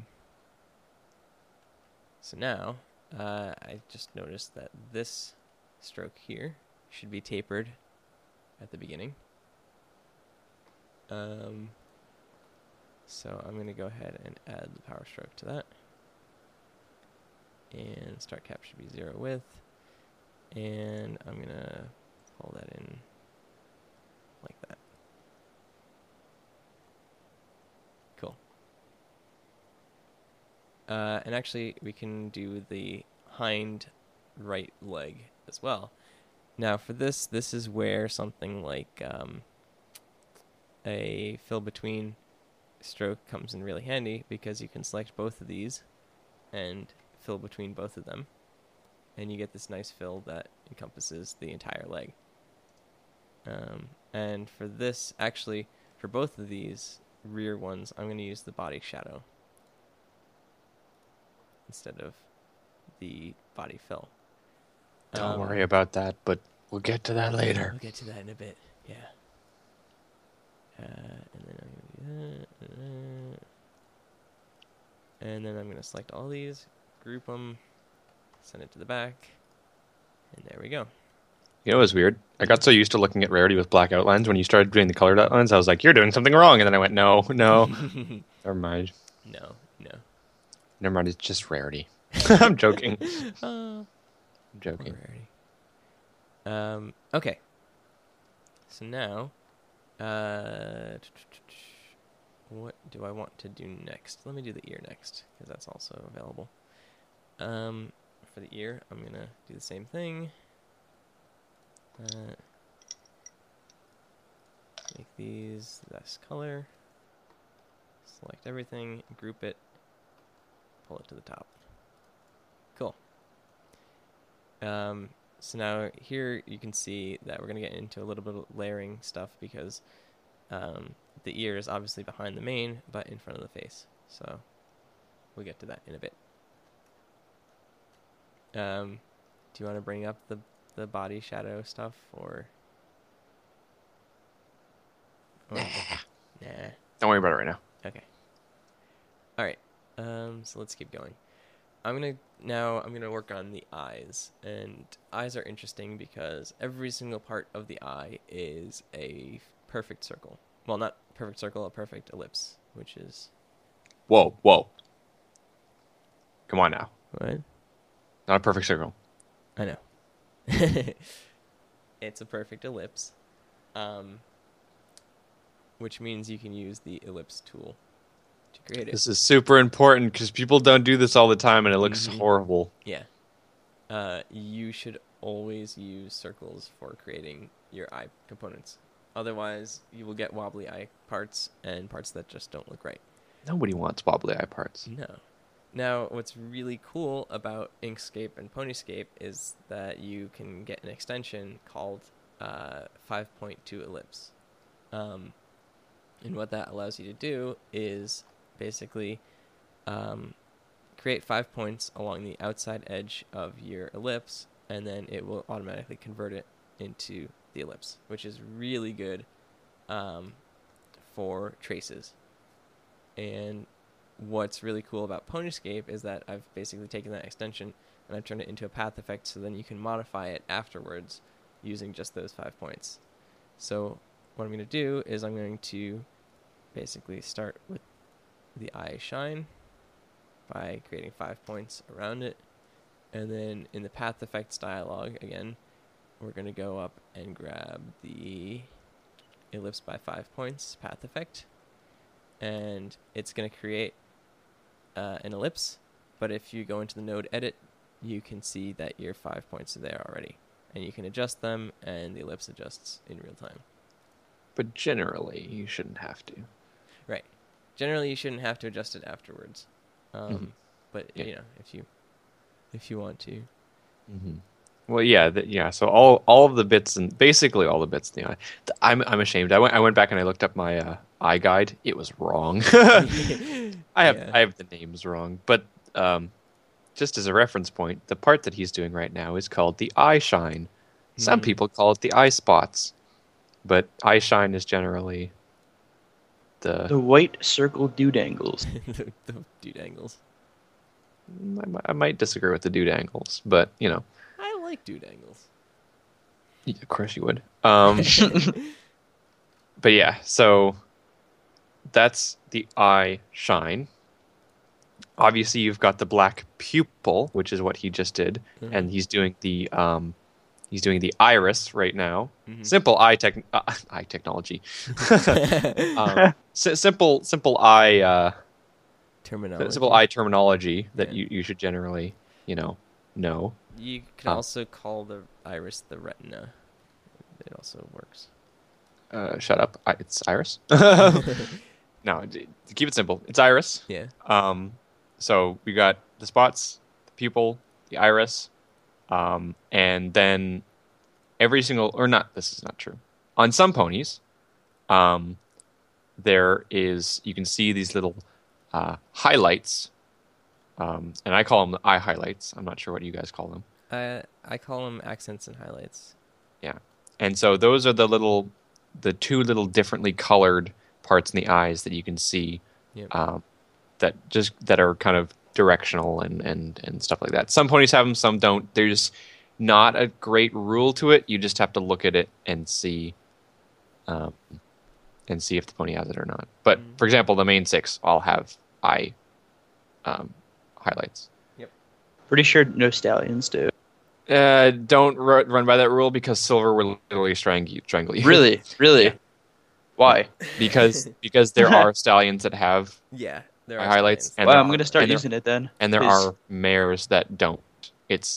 Yeah, I know there are occasionally mares that don't. I don't know. I guess it's just a choice. There's a lot of different factors that go into it. I think the lighting in the scene has something to do with it, along with like. Okay, first of all, I'm going to make a joke. It's not a choice. It's how they were born. Second of all, no, it's not the lighting in the scene. Yeah, I know. It's completely just up to the pony. Some ponies do, some ponies don't. For whatever reason, when they were designing them, they decided that some ponies looked weird with the eye highlights, so they don't have them. But yeah, just keep in mind all that and know your terminology. Yay. And then there's a bunch of other stuff to do with the eye, but that's kind of the most important part. Yeah.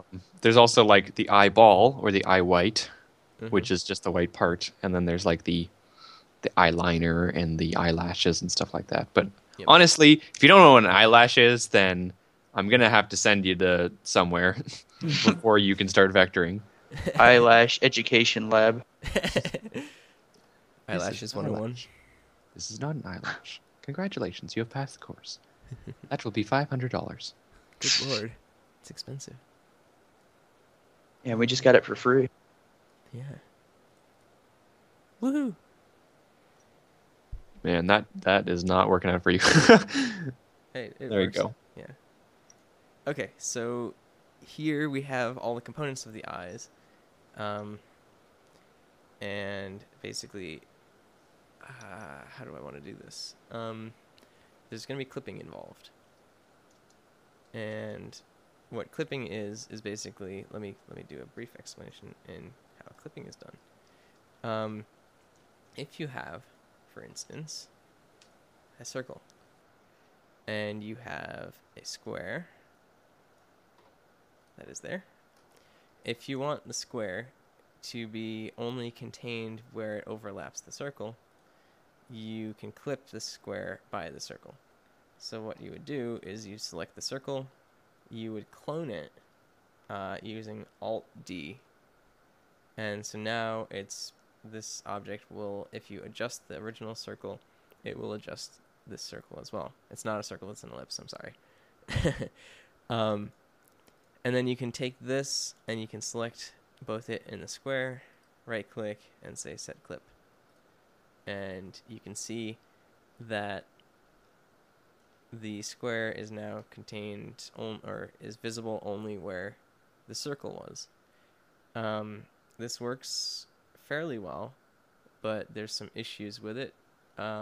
First of all, I don't know if you can see, but there's a small, really thin line that kind of forms at the boundary for this. So that's an issue with the whole rendering of the clip / rest of the vector. So what I've done in Ponyscape in the latest version is I've created this thing called clip groups. And basically what that allows you to do is it allows you to create a group of objects and then clip it by itself. And then you can throw other things in there that should be clipped. And so everything gets clipped evenly along the edge, and you don't end up with this thin line. So what I'm going to do in here is I'm going to create a clip group, and then I'm going to grab my rectangle. I'm going to cut it. You can see in your objects that there's now 2 groups. One's called G7507, which is not really a good name, and then there's a clip. And so if I select clip, you can see down here that my current layer or current group is G7507. So if I paste the rectangle in place using Control-Alt-V, it will be clipped by the circle. You can see here the rectangle is clipped by, or is in this group, and there is no thin line. I don't know what you're talking about. G7507 sounds like a great name. My name is Mahauer. when I have a kid, I'm going to name it whatever the number it is on the hospital sheet. Well, it's all a number in my book.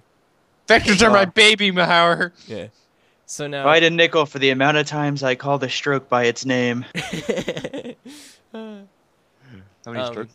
So now, yes, Control-Alt-V will paste in place. If you Control-V, it will paste it at your cursor. If you Control-Alt-V, it'll paste it where you cut it from, or where you copied it from. Now, this clip groups is only in the latest Ponyscape. So if you are using a non-super ultra beta, whatever I called it, Ponyscape version, then you can easily create something very similar to clip groups, but it's a little bit more difficult than just right-clicking and saying create clip group. So basically what you're going to do is if you have an ellipse like this, and you would basically group that using Control-G. So now you have a group here called G7550. I'm going to rename this clip. No, why? What's the point? I don't get it. And then I'm going to take this, and I'm going to put that in a group as well. So now it's a group that's been grouped. And this I'm going to call outer, because I can, because some people like to name everything. No. No, you should just name it random things like Mahauer. You should that. Literally name it Mahauer. Yeah. Sometimes I'll just name something completely whack because it's what came to my mind if I need to save it. I think some of my favorite things is if people go through some of my old vectors, either when I get frustrated at a certain stroke or when I just can't think of a way to name it, I have a really long name that's like stupid stroke that wouldn't conform to society's pressures or something like that. Or like tiny bit at the butt. I don't know what it does, but I like typing the word butt. I think that was one of my strokes. Wow, you go all out with naming things. It's fun and also helps people when they look at your stuff. So there you go. People can just kind of look at my stuff in wonderment or whatever. Wow. Yeah, well, no. Okay, anyhow, back to this. Sorry. This looks super confusing, but you just kind of have to get in there and do it. Yeah. So I have a group called Mahauer, and inside that group is a group called Clip, and inside of that group is finally my ellipse. Can you change the ellipse name to my name? Sure. Plasma. Sure, we'll just go with plasma. Okay. Sounds good. So now what I'm going to do is I'm going to take the group called Clip, and I'm going to clone it using Alt-D. And that will give me this thing called Use 7557. This is going to be called Flutter. So this flutters, which I will also put -use after it so that it's not as confusing. So this is basically a clone of this entire group called Clip. And what I'm going to do is I'm going to take it outside of the Mahauer group by clicking and dragging up outside. Or you can also cut and paste in place as before. And then I'm going to select both that and the Mahauer group and set clip. And so now, if you look, this column right here in the objects dialog, I think it's the 1, 2, 3, 4, 5th icon, there's an icon that shows that that group is clipped. And so now the Mahauer group is clipped by whatever is in this clip group. So if you want to basically do what you did in the clip group, the official clip group, you would select clip, you would create your rectangle, and then color it, and voila, it's clipped very nicely. And what's really cool about this now is that you can select your rectangle, and you can move your rectangle around inside of the clip, and it will always be clipped by that ellipse, which is really nice for doing eyes because you can kind of move them around and have them looking in different directions. In case people are still confused about what a clip is like a window in which you're viewing the object. You can only see the object through that window. Bam. Whoa. Nice. That's deep. Now do it on the eyes before people get too confused. Yeah. Just do it. Okay. So what I'm going to do, since I'm using the latest version of Ponyscape, is I'm going to use my clip groups. But if you're not using the latest version of Ponyscape, then you can do it using that method before. Or you can download the newest version. Or you can download the newest version, but it is experimental and not very well tested. So just, yeah. So I'm going to go ahead and I'm going to create a clip group for this eye. What's interesting about clips is that it doesn't really work on strokes. It's basically, it takes the fill of the clipped object. So there's ways around that, and I'll discuss those later, possibly. But for now, since eyes are not outlined, it doesn't really matter. Yeah, doesn't matter. So I'm going to do that, and I'm going to take all three of these objects, which are the pupil and the two eye shiny things, and I'm going to move those into this group, which I believe is, which I'm going to call right eye. I'm sorry, you're finding it a little bit confusing. So I'm going to move those right into right eye. There we go. And then what I'm going to do is I'm going to basically color these. So this is going to be white. Actually, let me add the MLP swatch set, which includes white, black, the teeth, the mouth, the tongue, etc., etc. So these are going to be white. This is going to be black. And now I have to create these eye accents or eye highlights. So what I'm going to do is inside the right eye group is create, that one's kind of hidden, but I'll create it anyway. And then this one goes like that. I think these are supposed to be triangles, actually, and they're supposed to go to not the center of the pupil, but like the focal center of I don't even know. But I usually just create little rectangles or little shapes that for them. Yeah, I've always wondered that myself, but they never really line up all the time. So yeah. Well, I usually just like to have the little rectangles. It never because they're not animating with them. The pupil, yeah. So, okay, so this I believe is called the eye accent. Yep. And you can see here that this is in fact clipped by the eye, the iris. And I'm gonna put this as the eye highlight. And now I'm gonna take both of these and I'm gonna drop them down. There you go. And this is going to be a gradient.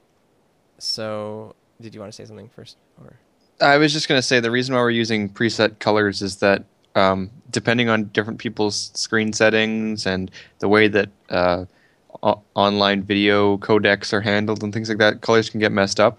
So you should use a color guide um, if you're gonna do existing ponies, which you can find in various places. But for this case, he's already built in ones. Yes. So But that's why we're recommending you not just eyedrop, because these ones are like good colors.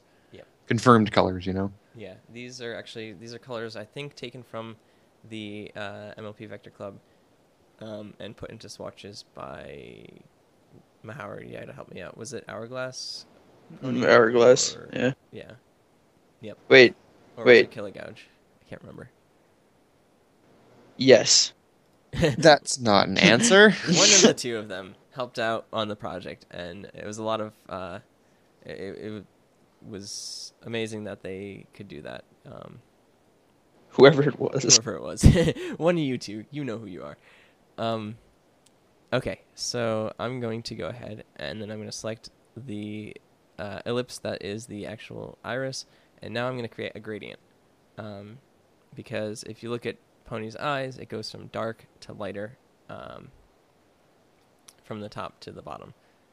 Oh yeah, Atmos Spark in the chat is saying we all did. So yeah, everyone actually who was helping to beta test had some part to play in that.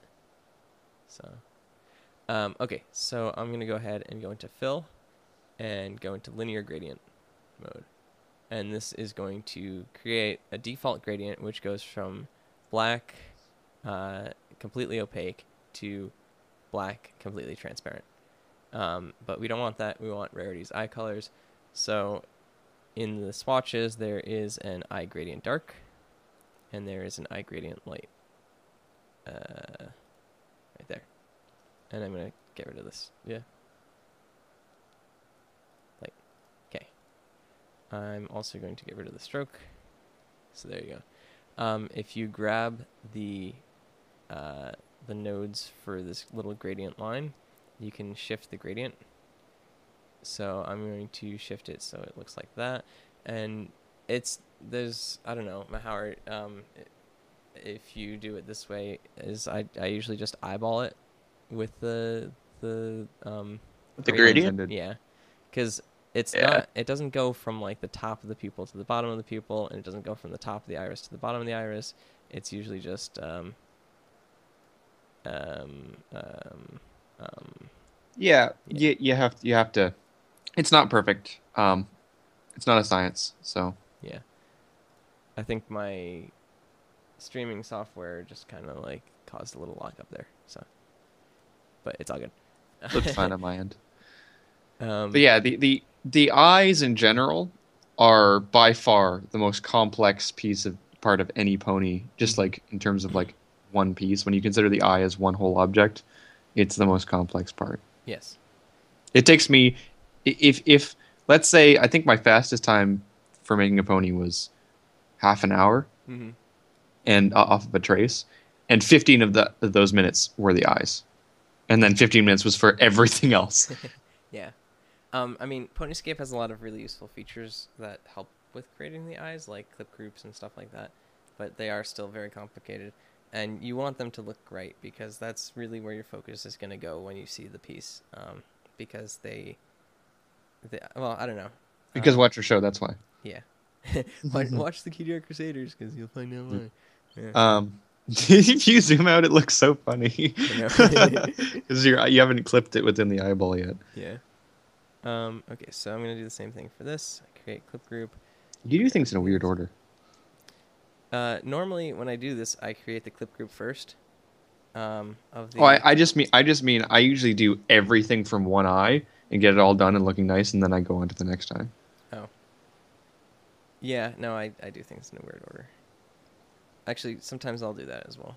But anyhow, continuing on. I'm going to color those white, color this black, and then I'm going to push this to the bottom and right above the clip. And then I'm going to create the accents. One of the tricky things when working in groups is that you have to make sure you're actually in the group. So if you look down here, this is the group that you're currently in, if you select an object that's in a group already, for instance, like if I select the ellipse that's in the clip, you can see it changes to clip. If I select any of the objects that are in the group that's being clipped, then you can see it changes to that, which I'm going to name left eye. But that's just something that you kind of have to be aware of while you're working on this.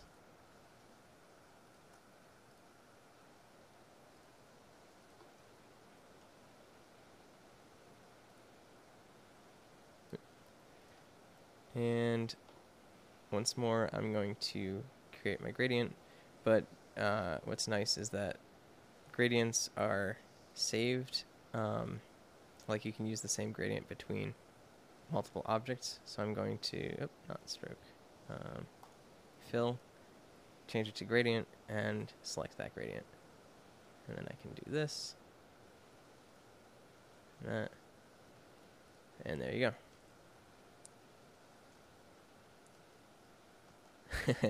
Yeah, so as you can see, it's not clipped by the eyeball, so it looks kind of weird, but we can fix that now. I'm gonna humor you, and I'm gonna name this muzzle, and then I'm gonna hide it. So if I click the first icon in the objects dialog, that will hide the muzzle, because I want to basically create the eyeball. And what I'm gonna do, see, I'm doing this kind of out of order. What I normally do is I create the eyeball first, and then I work my way in from there. But in order to show you guys the ellipse tool first, I started on the inside and worked out. But you can do it either way. But what I'm going to do is... actually, yeah.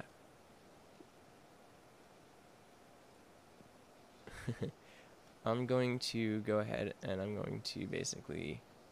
follow the eyelashes here. Wow. Maybe. That's the eyeliner? Please. Okay. There are no lashes visible. Just want to make that clear. That's true. This is the eyeliner. I'm really picky when it comes to naming stuff. Yeah, you are. You're weird. No. I'm just organized. Yeah, or weird. Which is, kind of weird. Yeah. Yeah, okay. We all watch a show about ponies. Come at me. Now, a lot of ponies' eyes are actually ellipses, but rarities are not, I think, perfect ellipses. They're kind of more of a football shape, I think. Correct me if I'm wrong. Yeah. I wouldn't call them a football shape necessarily, but yeah. But yeah, I guess that's kind of accurate. Usually the outside of the eye is not that perfect circle. Yeah. But if sometimes you're doing like OCs or whatever, if you're doing from scratch, usually it makes sense to do an actual ellipse as the eye outline. But yeah, like Rainbow Dash's eyes when she's got them open, for example, are an ellipse. Yeah. But like when you've got like a half-open die, then obviously it's not always going to fit an ellipse. Right. Okay, so... And rarities. Rarity and Twilight are different shaped eyes. Yeah. Well, in terms of the shape of the eye, I think. Because the main six all have different eyes, but that's minor details. Yeah. One of the cool things with the objects dialog is you can collapse all. So it makes it a little bit easier to navigate. And this I'm going to name right eyeball. And I'm going to take right eye, I'm going to dump it right into right eyeball. Right there. And there we're clipped. And I'm going to make the eye white. So there we go. Just for the record, I'm dying a little bit inside when I look at all these things that aren't named. I just thought I'd let you know that. It's so weird. You are. Look. You have to admit that if you just started naming things from the beginning, look at how nice and organized it would be. No. Such but now you're looking at all this and worthlessness. No. Wait. Okay. let me do a little experiment with Mahour while you continue on, because you should continue to vector. Yeah. Mahour, what is path 7328? Please describe to me. No. You're gonna have to make that guess, because you'd be making the vector and then you'd be like, oh, I wonder which one that is. I would just click on it. That's dumb.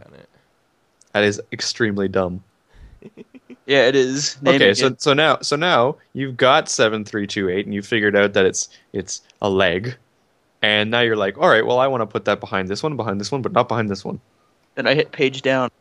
That's so.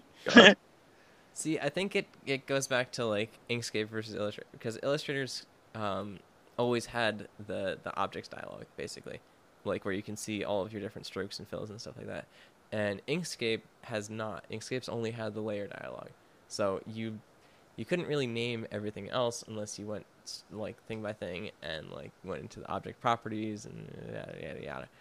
So I think we're just used to not naming things or not naming everything, whereas you've kind of gotten used to naming everything. I agree that kids out there, name everything. I don't care what these guys say. They're lazy and they've learned it that way, which is fine.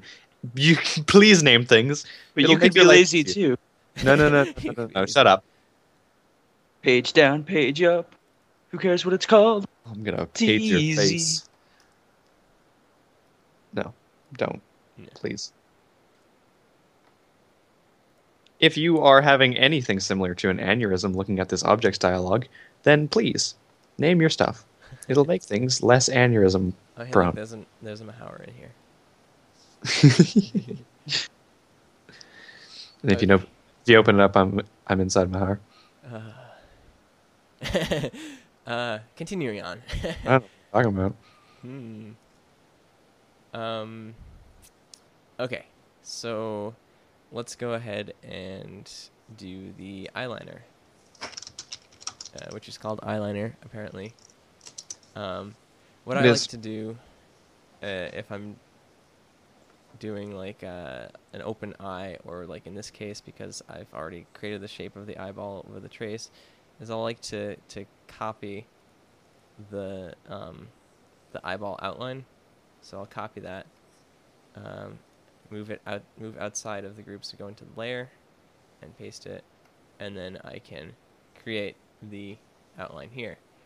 How you do that is if you select a path or a line or a curve or anything like that between two nodes, there's a button on this toolbar up here which says delete segment between two non-endpoint nodes, and that basically just deletes the segment there.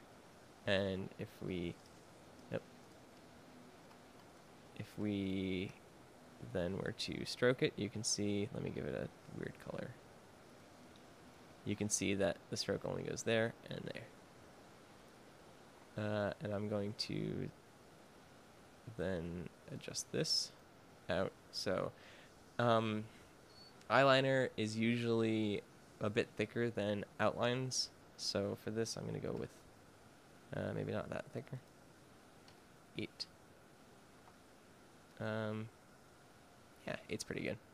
And now I'm going to power stroke it and adjust it, and etc. etc. All that junk. Yep. Mm-hmm. No, I do the same thing in Illustrator.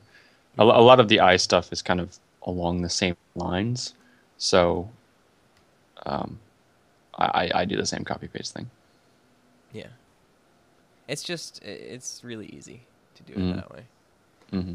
Yeah. And since that's hidden, I don't really have to take care of it. But there we go. Cool. The unfortunate thing about eyeliner is that it merges with the eyelashes. So somewhere near the corner of the eye, the eyeliner stops and the eyelashes start. But don't ask me where. Sometimes they're connected, sometimes they're not. Yeah. Yeah. So now you can see here that this should be below, because the eye should be below the stroke, usually. Actually, does it have to be? God, I can't remember. Okay. Like 3/4. This is really complicated, and nobody should actually listen to this because it's actually complicated. If you're a beginner, put the stroke above the eye. You're not supposed to, but gosh dang, do they love to put it as close as possible. Yeah. So just it's okay. Just put the stroke on top of it, and it's fine. Well, see, the issue with this, and for Rarity, it's not that bad because of the way her eyelashes are done. But for other ponies, your eyelashes are supposed to end at the eyeball. And so that's why usually I don't put the stroke above the eye. Usually I will take the eyeball and I will adjust it so that it almost reaches the stroke. And actually, it can go slightly over it. Well, the problem with putting the stroke on top is that when you try to do the eyelashes later, you'll notice that the eyelashes are underneath the stroke of the head. Yep. Because they're all in the same group, so you have to do some fancy shenanigans there. So the eye is just annoying in general. It's the most annoying part of the entire process. Yeah. But it's also the most important part of the whole process. It's true. So I'm going to do this. And again, I'm going to take this. I'm going to remove the segment there, and I'm going to delete this node here because we don't need it. And now I'm going to go ahead and I'm going to name this body head stroke because I want to make it invisible so I can see. Basically, what I'm going to do here.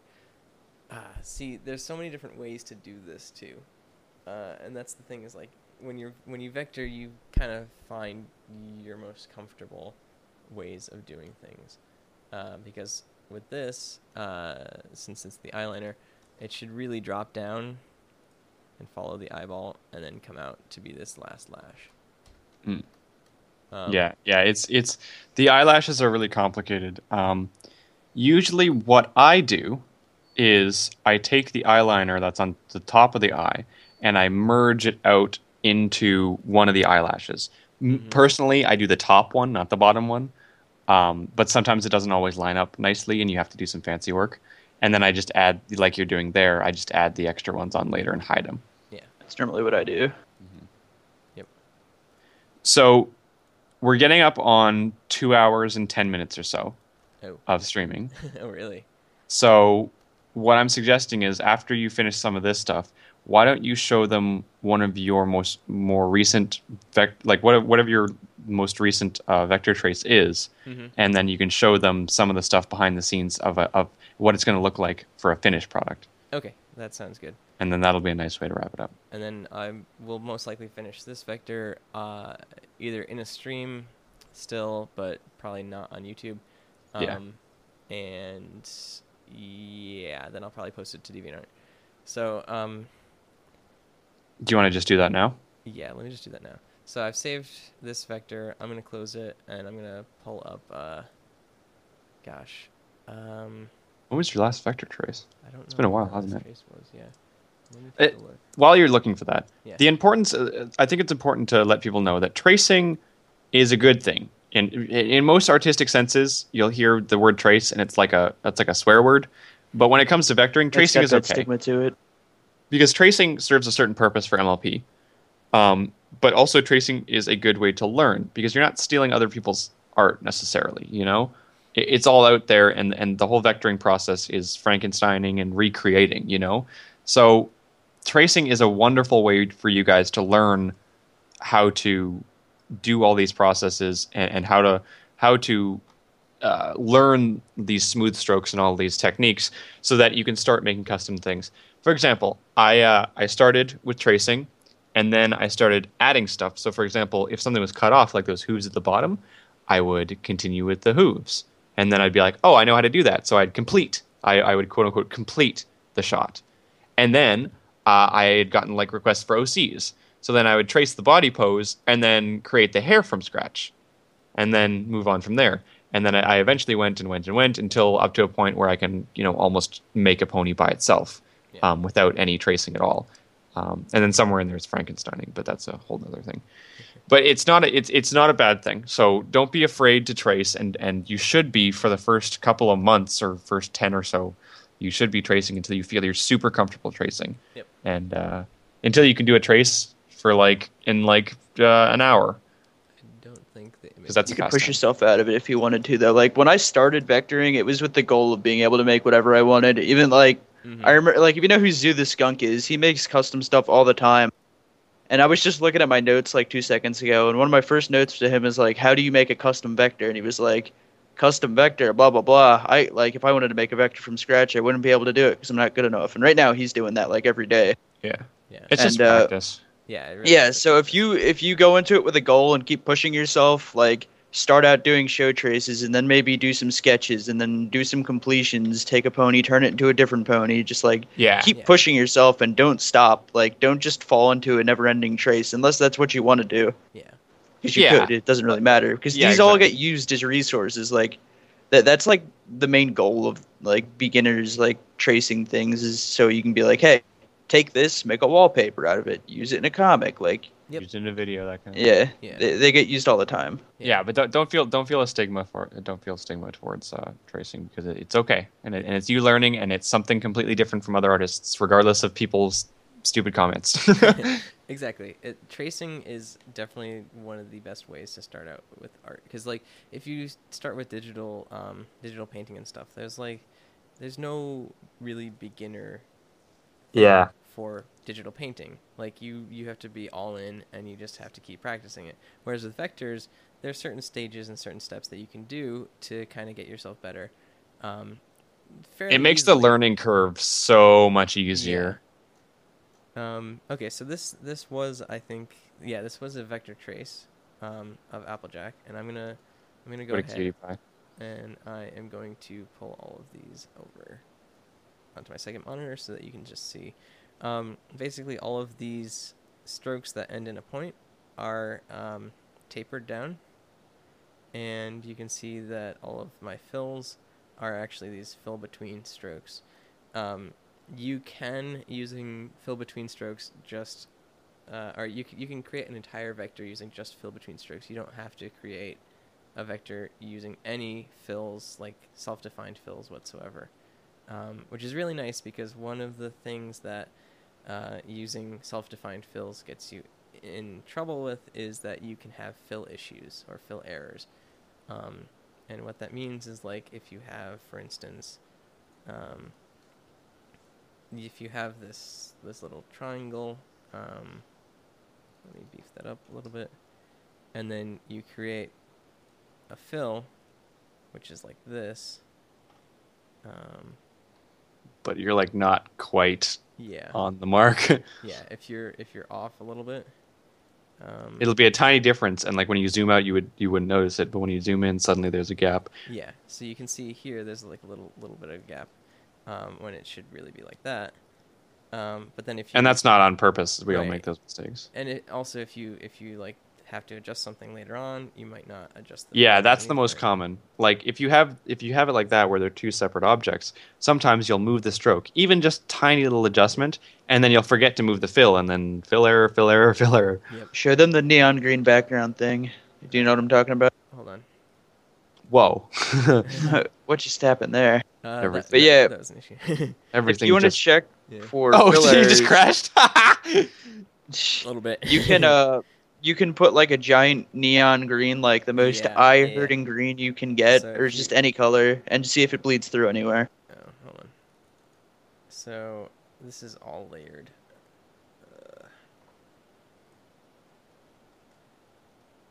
So yeah, if you want to check for issues with your fills, you can basically create a bright green background, which is going to look awful, and then you can just kind of go through zoomed in. Make it bright blue then, if it's because green is just like ugh. Yeah. Okay. Oh, that's no, it's fine. The one that you had was okay.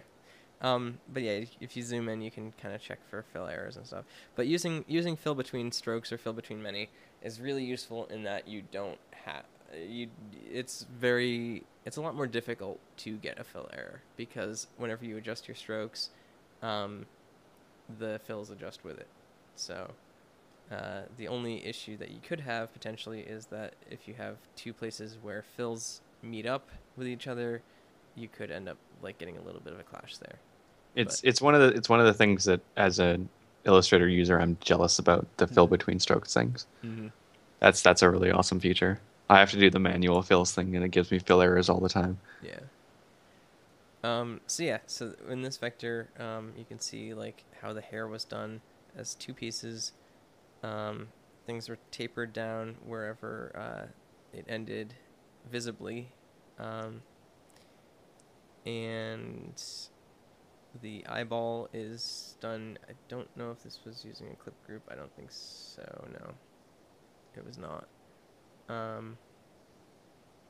Because I haven't done a trace vector in a long time. But, yeah. But yeah, so all of these, everything else is like power stroked. The hair, like the mane, one of the things that like would kind of could get you in trouble, but it's also something that's really cool. Like for artistic reasons, is if you have a point in a mane like this that like is really exaggerated. If you you can widen it slightly. So like here, there's a wide point. Also, like if you have long strokes, like in the tail, it's a little bit wider at the bottom, and you can see that that's done in the show too. I don't know if it's to accentuate the part of the mane or tail, or if it's just like accidental, but it kind of gives it a nice feel to it. I don't know. That's not something that you necessarily have to do.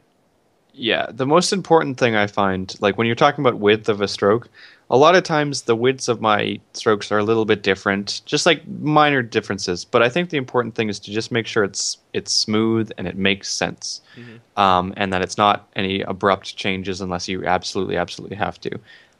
Like you don't have to worry about the fact that maybe the tip of the hair is 8.1 as opposed to 8. As long as it's a smooth transition, and not a jagged thing, then don't worry about it. If it looks better like that, then go for it, Yep. But it's got to be smooth. Yeah, definitely. Yep. So, yeah, for anyone who's really just starting out vectoring, I hope this was kind of informative if you're using Ponyscape. We didn't really get to finish the vector up, and I probably will finish it outside of this tutorial. And maybe I'll do some other tutorials at some point that are a little quicker. This is really just meant as an intro, but with show traces, once you get show traces down, you can usually do them in like between a half hour and an hour.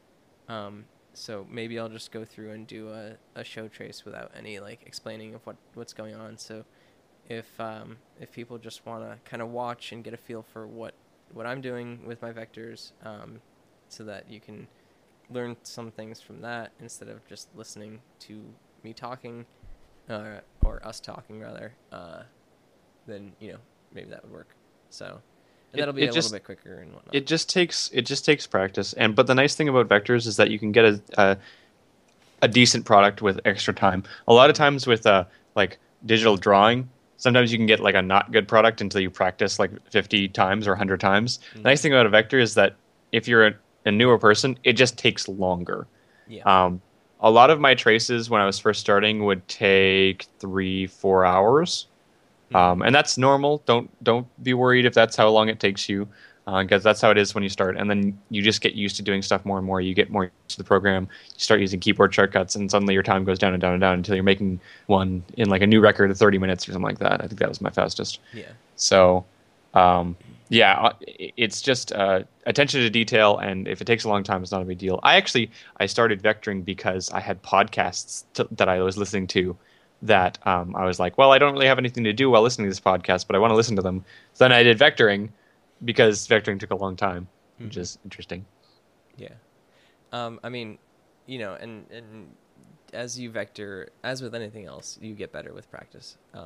Yeah. So, just keep at it. Like, I want to just kind of bring up my most recent vector here. I think it's this one. Possibly. Might take a while to load. What I wish I did when I started vectoring was also learning how to sketch at the same time. Yeah. Because if you learn how to sketch and you know how to vector, like all of a sudden you're an artist. It's like, whoa. Like I wish I could sketch, but you could really do anything at that point. Right. Yeah, sketching and vectoring go hand in hand because you can sketch up something really good and then you can vector over it. You can, if you like bring it into the computer, you can vector over it. You can also digital paint over it, but there's something that's really nice about the clean cut lines of vectoring. So this is my most recent vector as of this recording. And so yeah, I mean, you can work your way up to do shading and some. And that's completely. Isn't that like non-traced? Yeah. Yeah, this is non-traced. Yeah. So there you go. I mean, you start with tracing, and then you go up, and suddenly you can make whatever just because you have the experience with that. Yep. Exactly. There's lots of shading. Like shading stuff's really advanced. So don't try to shade your vectors until like way into the process. Yeah.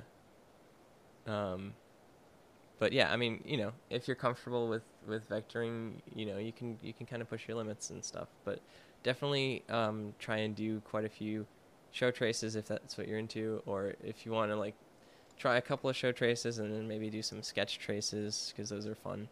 I know a lot of sketch artists on DeviantArt are really they kind of want people to vector their stuff because it gives them exposure and whatnot. So you can try, if you see a sketch that you really like, you can contact the artist and ask them if you can vector it up. So I hope that this was informative, and I may end up doing some more tutorials or whatnot in the future. Really, it was kind of nice to just do a bit of show trace and stuff for me, because after having a couple of like really big vectors, it's nice to kind of go down to just doing a quick trace again. But not that it was quick, but anyhow. So yeah, thank you guys for watching. My DeviantArt and info will be in the description of the video, and when I finish the vector, I will also put a link to it in the description of the video, etc., etc. So, cool. You guys want to say goodbye? Nah. Aw. Bye. Bye. Okay. I'll see you guys later. Bye. Later.